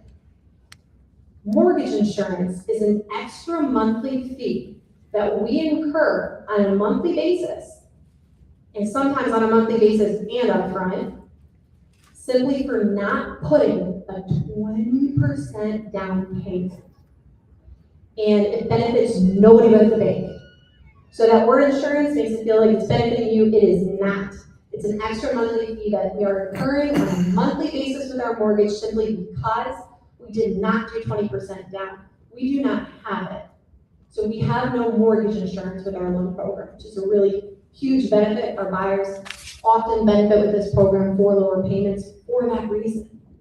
Now, this loan program specifically is built to accommodate a really wide range of purchase price. The lowest dollar amount we can do is $20,000, and believe it or not, we have done that quite a few times. And that is an area that was a barrier we noticed. A lot of traditional financing agencies kind of say, for either cost-wise for them, it doesn't benefit the lender, or even for some well-intentioned financial regulations that are in place, it can be hard to finance a low dollar amount loan. But we can and do that at Believe Mortgage. And then this program goes all the way up to $250,000, which is a pretty solid purchase price as well. In some cases, we can go a little bit above that. Now, this piece, I just want you to earmark. We're gonna break it down, we're gonna talk about what it means later, but we can do up to 7% in seller concessions with this program, which is a lot. It's more than a traditional conventional loan, that's gonna be 3%. It's more than an FHA loan, that's gonna be 6%. And I think VA is somewhere in the middle, maybe 4 or 5%, haven't done it in a minute. So I'm not 100% up to date on it, but 7% is a really high allowance, and we're gonna break down what that term is in just a little bit. Now, a lot of the programs that are available are exclusive to first-time homebuyers, but this loan program is not. You do not need to be a first-time homebuyer. It is a bit specific in that this is for your primary residence. You gotta be moving in there. We are not a good lender for your vacation home on Lake Erie. We are not a great lender if you are either starting or building an investment portfolio and want to buy a house that you're gonna rent out right away. Catch that right away, okay? It does have to be a loan that's for primary occupancy, and you can only own one home at a time. You can only be titled to one property at a time. So this program is gonna be the best fit for both a single family home or a duplex. Single family home, we got you covered.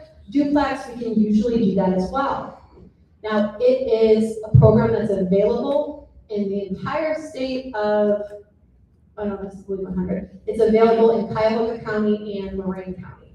So we lend quite a bit in both Cuyahoga and a little bit in Lorain as well. And opened up to Michigan recently. We're gonna move over to Believe 100, and it's got a lot of similarities.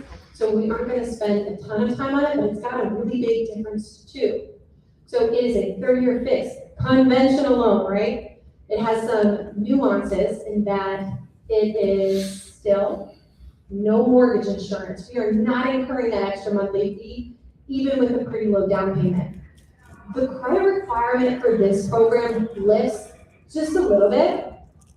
If a buyer's credit score is between 640 and 659, we're gonna ask for 3% down. Still very low, right? But once credit score is 660 or above, we can actually review 0% down with no PMI, which helps a lot when we're trying to curb or reduce the out-of-pocket expenses for the home purchase. So 660 and above, we can actually do 0% down with no mortgage insurance, which is a huge, huge benefit. Now this program is available throughout the entire state of Ohio and the entire state of Michigan. There we go. Next, I think we're gonna kind of lift the lid on a big question mark we all have when it comes to home financing. When we're buying a house, most people are anticipating number one, I hear a down payment, but there's 3 things that a buyer brings out of pocket traditionally when they buy a house. Yes, number one is the down payment, right? We talked about what that means for Believe Mortgage. It can be 3% down, it can be 0% down. Other down payment assistance program or down payments that would be common. You might hear 3.5%, you might hear 5%, 10%, hey, 20%, but you don't need it. Number 2 is your closing costs. I mean, using closing costs is kind of like a blanket term to cover everything that happens between offer acceptance, when you and that seller, with the guidance of your realtor, have a signed offer on a house, until the time the keys to that house are physically in your hands, you're done, that house is yours, which is usually like 30 to 45 days, like a month and a half, and a ton is happening within that time frame. So your closing costs include things like big things would be like your lender fees, a home appraisal, title work's a really big one, some state fees, right? And then it even includes smaller things like a credit report, flood certificate, property survey, the list goes on, it's a lot. I'm lumping it all together and I'm calling it your closing costs. Everything that you're responsible for paying from the time your offer has been accepted until the time the keys are in your hands. And unfortunately, we're not done yet. We got number 3, which is a collection for escrow. Now, your collection for escrow is mostly for 2 things: property taxes and homeowner's insurance. It's different than your closing costs. because it isn't the service that's needed to get you from start to finish, like a home appraisal, right? But there are two things that gotta be paid, your property taxes and your homeowner's insurance.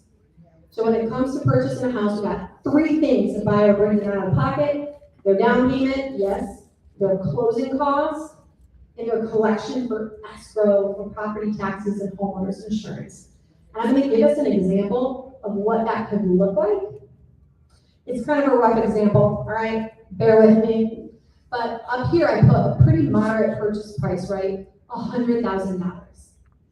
The purchase price of this property is $100,000. This buyer is doing 3% down. Okay, cool, $3,000. They have closing costs. Their closing costs range from maybe $5,000 to $6,000. Yes, even more than the down payment itself in this example. And then they also have a collection for escrow to make sure their property taxes and homeowner's insurance get paid. That collection for escrow for your taxes and insurance is probably gonna be somewhere in the range of like maybe $2,500 to $3,500. So even for a really moderate purchase price, $100,000, this buyer is still coming out of pocket over $10,000 to $12,000. So the question becomes, okay, what can we do to lower that? And when it comes to lowering it, there's three words I want you to know. Three terms: grants, seller concessions, and down payment assistance, okay? Now grants we love. If grants are available, heck yeah, we want to take advantage of them. A grant in the true sense of the word means that for whatever reason, you qualify for this money, it's going right towards that $10,000 to $12,000, no strings attached. That money is yours. It's going to be put right towards that out-of-pocket expense. We love that. It's most often offered for your primary lender. So grants are a term to be aware of when we're on this home buying journey. Another one is seller concessions. And this is me circling back, okay? I said, hey, let's everybody like earmark that term seller concessions when we're talking about the blue mortgage. And seller concessions are really cool because I think it's something that everybody can do or everybody can ask for, regardless of who your lender is. So this is something we can do no matter where you land in some capacity. And this is basically negotiate for it. Now, most people are aware we can negotiate for the sales price of a house, right? We can say in this example, we say, okay, seller, I'm gonna give you $95,000. And she can say yes, or she can say no, right? And we can negotiate for the price of the house. We can also negotiate for the seller to actually put money towards your out-of-pocket expenses.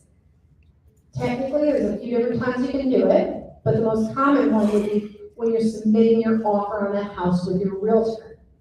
So, keeping this example, we can say, okay, Mrs. Seller, I'll give you $100,000 for that house, but I want you to pay $5,000 towards my out-of-pocket expenses. And if that seller says yes, they're getting the same thing either way, don't get me wrong.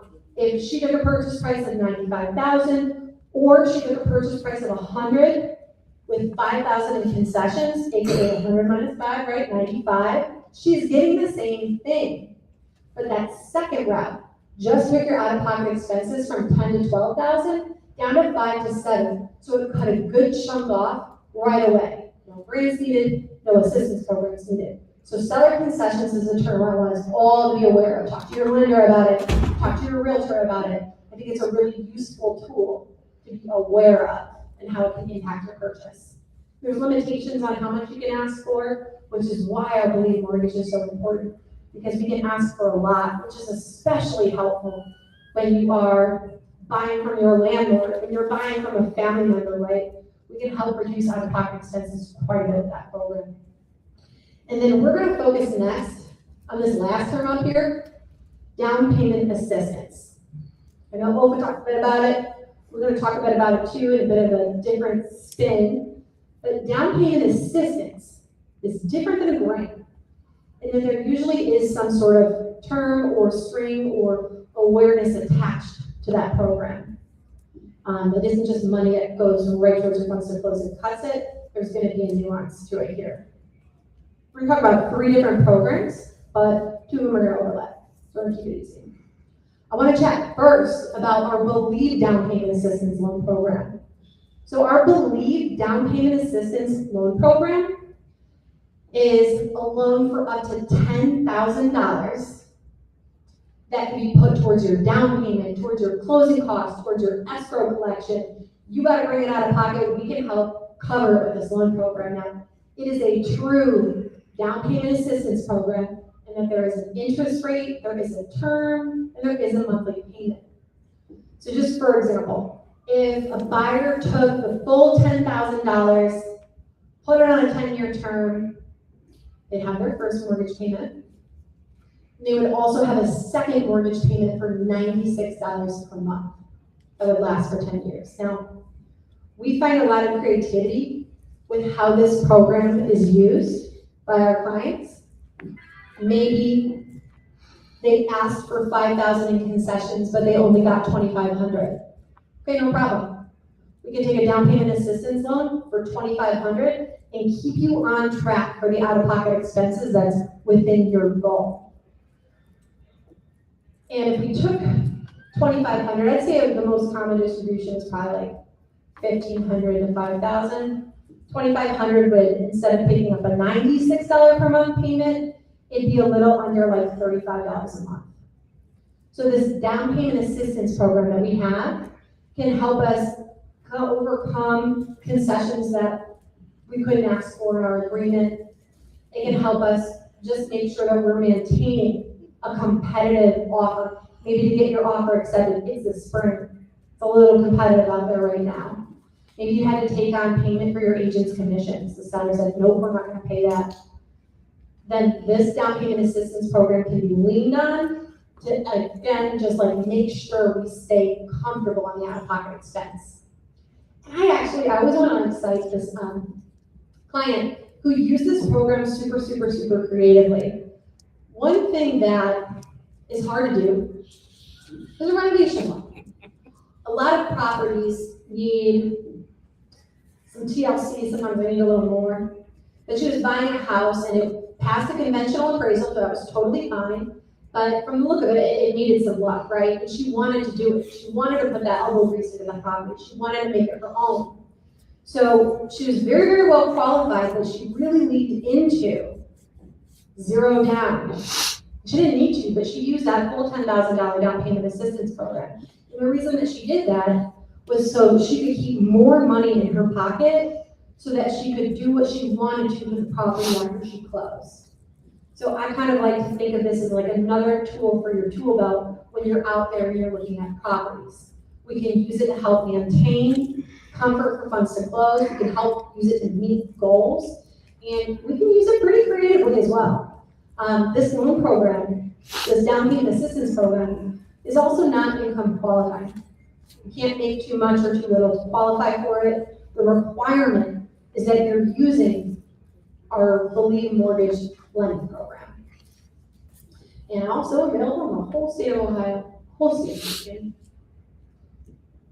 For this next and last final slide here, I want us to kind of like kick off the Believe Mortgage chat because this program's a little bit different, okay? It's a little bit different. At Believe Mortgage, we also administer the Cuyahoga County Down Payment Assistance Program, and we administer the Down Payment Assistance Program for the city of Parma. Now the requirements for those 2 programs are identical. They're keeping it so easy for me, all right? The difference is the locations. And when I'm talking about this down payment assistance program through the county or the city of Parma, I kind of like to talk about it in 3 different ways. I want to talk about what the program is, how a buyer qualifies, and then how the property that you're purchasing qualifies, okay? So what it is. The County and Parma Down Payment Assistance Program can lend up to $21,900 currently towards your down payment, towards your closing costs, towards your escrow collection. If you gotta bring it out of pocket, we can help cover it. It can help us really minimize, but not eliminate, a buyer's funds to close. I'll circle back to that, okay? It can help us really minimize, but not eliminate, a buyer's funds to close. And it's money that is borrowed at 0 interest. There is no interest rate on this loan program. There is no closing cost. We are not charging you to use this loan program. There's no cost. And then there's no monthly payment. So yes, 0 interest, 0 cost, 0 monthly payment. But I will emphasize that word borrowed. It does have to be repaid eventually. It gets repaid on a title event, whether that is a home sale, a refinance, or a transfer of title. So it doesn't disappear. It does have to be repaid eventually whenever you sell, transfer the title, or refinance in the future. So I'll give you a little, like, for example, you buy a house in the month of June. Congratulations. We are now a first-time home buyer, and we use the county's down payment assistance program. Okay, great. We're gonna hop ahead 10 years in the future. It is now 2036. Life has handed you a car. You are upgrading, you're buying a bigger house. You are downsizing. That house is too big, we need a little less space, a little less payment, we're downsizing. Or we're moving out of state, who knows? But it's 2036 now, and you are selling that property. You as the seller now, 2036, will receive the new sales price, whatever your property is selling for in 2036, minus whatever you still owe on your first mortgage, that loan that you've been paying on for the last 10 years, minus the county's down payment assistance program. It won't be $1 more or less than was initially taken out. So new sales price, minus the balance remaining in your first mortgage, minus the county's down payment assistance program. And your proceeds as a seller, how much money you make from that sale, is going to be the difference of those items. Your sales price, minus your first mortgage, minus the county's down payment assistance program. And that's what the program is. We're going to move over into how a buyer qualifies. So for this program, this one alone, you do need to be a first-time homeowner. And that does not necessarily mean that you've never owned a property before. It does not. But it means that you have not been on the title of a house in the last 3 years. So you could have bought a house in the past, but as long as you have not been on the title of a home in the last 3 years, you are again considered a first-time home buyer. And that is a requirement for this program and this program alone that we talked about, okay? Now, I had also said this assistance program can help us really minimize, but not eliminate, a buyer's funds to close. So we still do require with this program that a homeowner is bringing at least 3% out of pocket. And we can cover everything else. Everything above and beyond that 3%, we can cover it. So it can help us really identify and minimize what a buyer is required to bring out of pocket. Now, that 3% can be a combination of things. It can be your own personal funds, it can be gift funds from a family member, and it can also even be grant. If your primary lender is offering a grant, hey, good news, that counts towards that 3% contribution as well. And the program for the county Empowerment Down Payment Assistance is income qualifying. We do as a household need to be at or under 80% of area median income. So you can make too much to qualify for this program, and it's something that we're going to review conversationally really early on, if this is something that's on your mind. We do require for this program, and actually all of our loan programs, that buyers complete a HUD-approved home buying education course. Now I want to lay that out like right now, right in front of you, because that program is a commitment. It's important, you're going to learn a ton, but it is a full 8 hours. And that's one of the courses that we offer for free. Other agencies in our area offer it as well. We don't care who you take it with, but we do need a completed HUD-approved home buying education course before you close on that new house. And that brings us to the house itself, our kind of last box over here, is how the house you're buying qualifies. So this program is a great fit for a single family home or a duplex. It is not a great fit for anything else. Condos, manufactured properties, 3 units or more, not a real house. This program is going to be the best fit for a single family home or a duplex.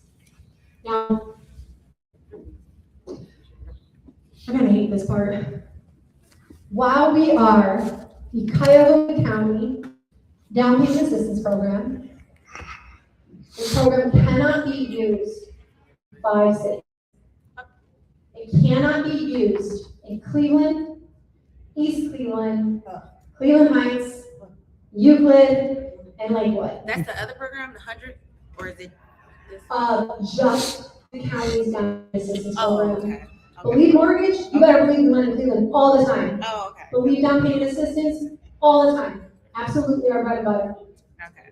But it's just the county's down payment assistance program. It excludes those 5 cities: Cleveland, East Cleveland, Cleveland Heights, Euclid, and Lakewood. So is it more rural? It actually we use it mostly in the neighboring suburbs. Garfield Heights, Warrensville, Bedford Heights, Brooklyn, Maple, even South Euclid. We use it a lot in South Euclid, not Euclid proper, but South Euclid. So any city except for those 5, we got you covered with this program. We got you with our Believe down payment assistance in Cleveland or those 4 other cities as well. The property itself has some unique other qualifications as well. We do have properties assessed for lead safety as part of our process. We have a team member go out and assess for major chip and peeling paint. That's at no cost to you, that's at no cost to the seller. Although if they do identify something, it's gotta be fixed prior to close. We also assess the current occupancy of the house you're buying. We do not want to use county funds to displace a tenant. So we check to make sure that the property you're buying hasn't been rented in the last 90 days.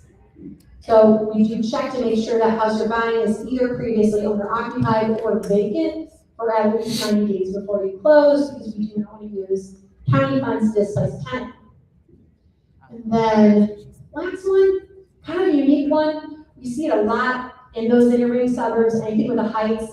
If there's a city inspection that's required, we do require that city inspection to be violation free prior to closing. And I think that is about to round us out as far as what to expect with our lending programs. And the good news is none of this is information that you need to memorize. The very best place to start is by going to believemortgage.org, and there's a very short form inquiry where you can submit your information online. Either ourselves or our homeownership center are going to call you quickly. We'll either call you or our homeownership center might send you an email. So we are very, very easy to reach. And for the next little bit, we're even right outside those doors. So please come find us. You guys have had a lot of great questions. I know a lot of them got answered, but I would love any questions that are remaining or even any questions you wanted to ask again. And I don't mind doing a little run with the microphone. I can do it. I can come find you. I put some flip-flops up here just in case, but I think I got it.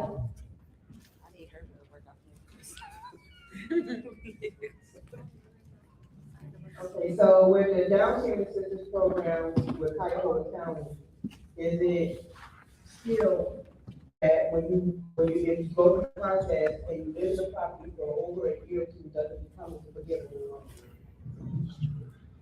That's a great question. Does the county's down payment assistance program ever disappear? Is it ever forgiven? And the answer to that is no. It sticks to the title until it gets repaid in full.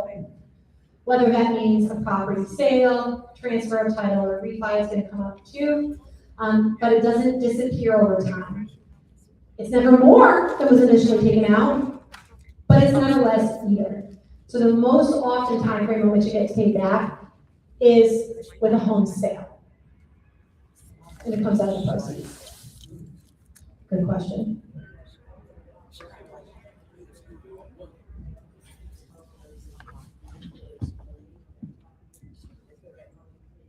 Good question. The question is the county's down payment assistance program a lien on the title? And it is. It's a second mortgage. So you have your first mortgage, that's like the bulk of the financing, right? That's your mortgage payment that you're making on a monthly basis. But there's a lien on the title for the county after closing for the down payment assistance program too. Yep, so it's a second mortgage, a deferred second mortgage to be specific. Good question. All right, we'll grab him and come for you, okay?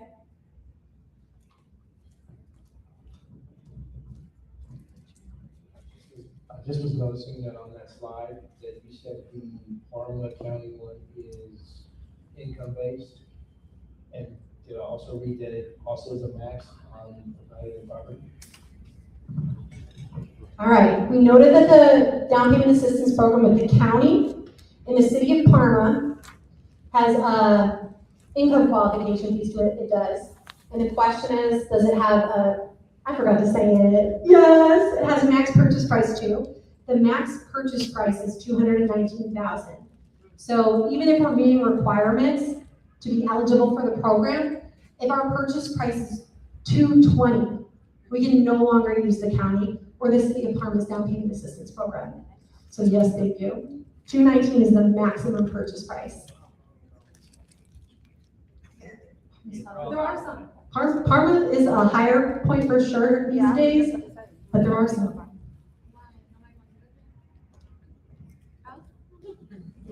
Thank you. So I did have a question about, which program is this? The leave mortgage. You said that it's not for people, looking to move someone to rent right away. So like how long would that period be? Like would it be wise to put that into like an LLC? If you do want to get into like the real estate business, like eventually.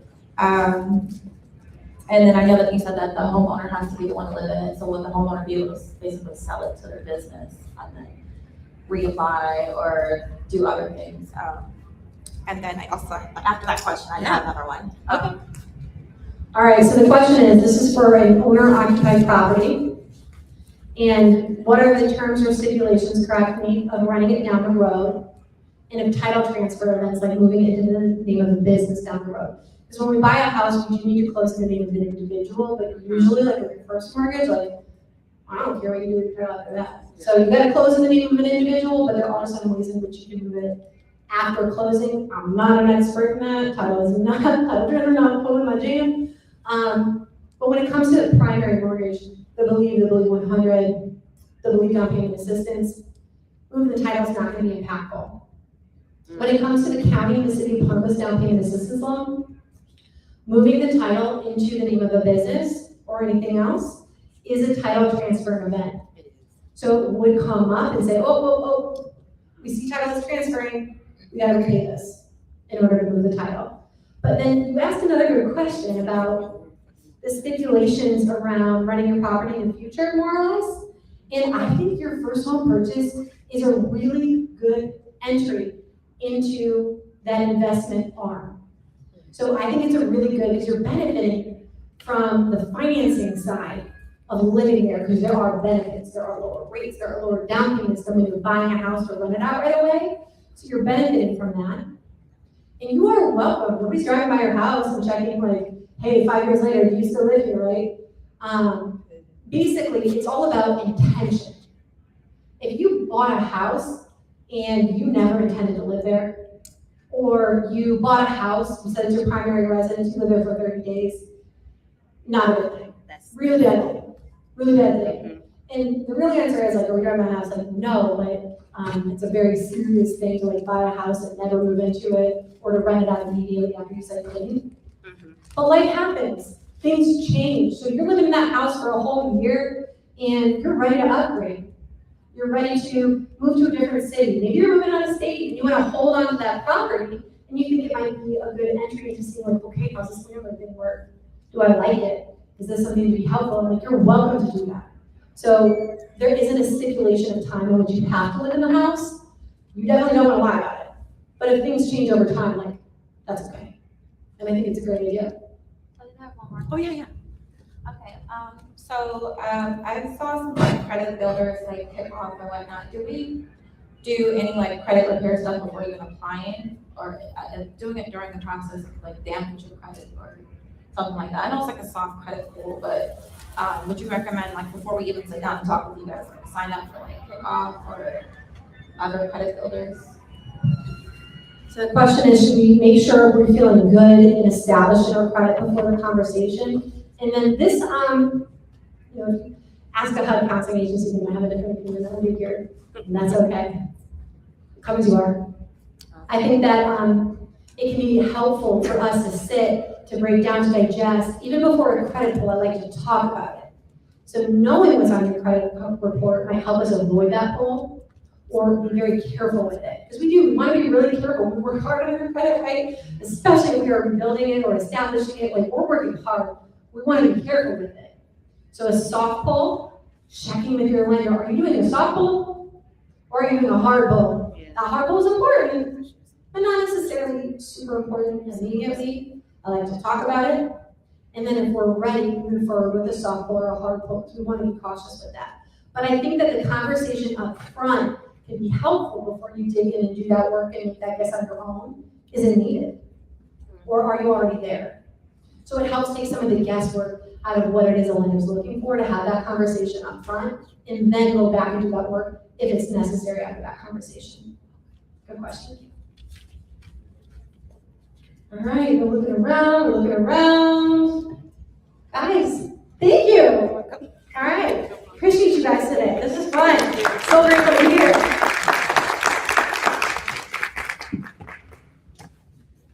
All right, guys, thank you so much. You hung in there. You got all that good information.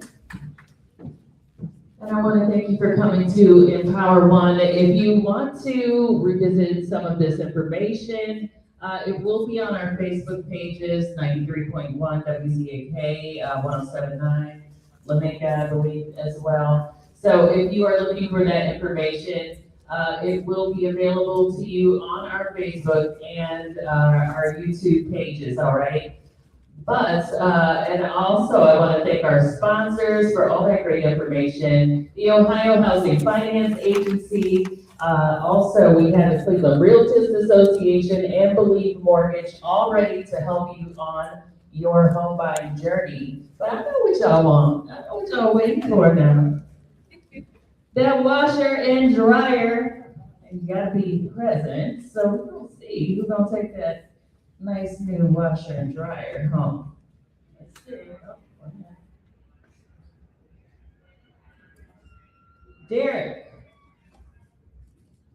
Derek Purchell, are you here? All right, keep going next. Oh, we don't keep going. Keep pulling till it's 20 gone. Okay, how about Joy? Joy Howard. Yeah. That's you. Joy! Yes, and thank you so much. Joy, you don't even have to come on down here. You can meet us at our table up there, all right? And thank you all for coming. The lenders will be out there till, the vendors will be out there till 2 p.m. so you can still get those conversations in and get that great information. Thank you so much for coming.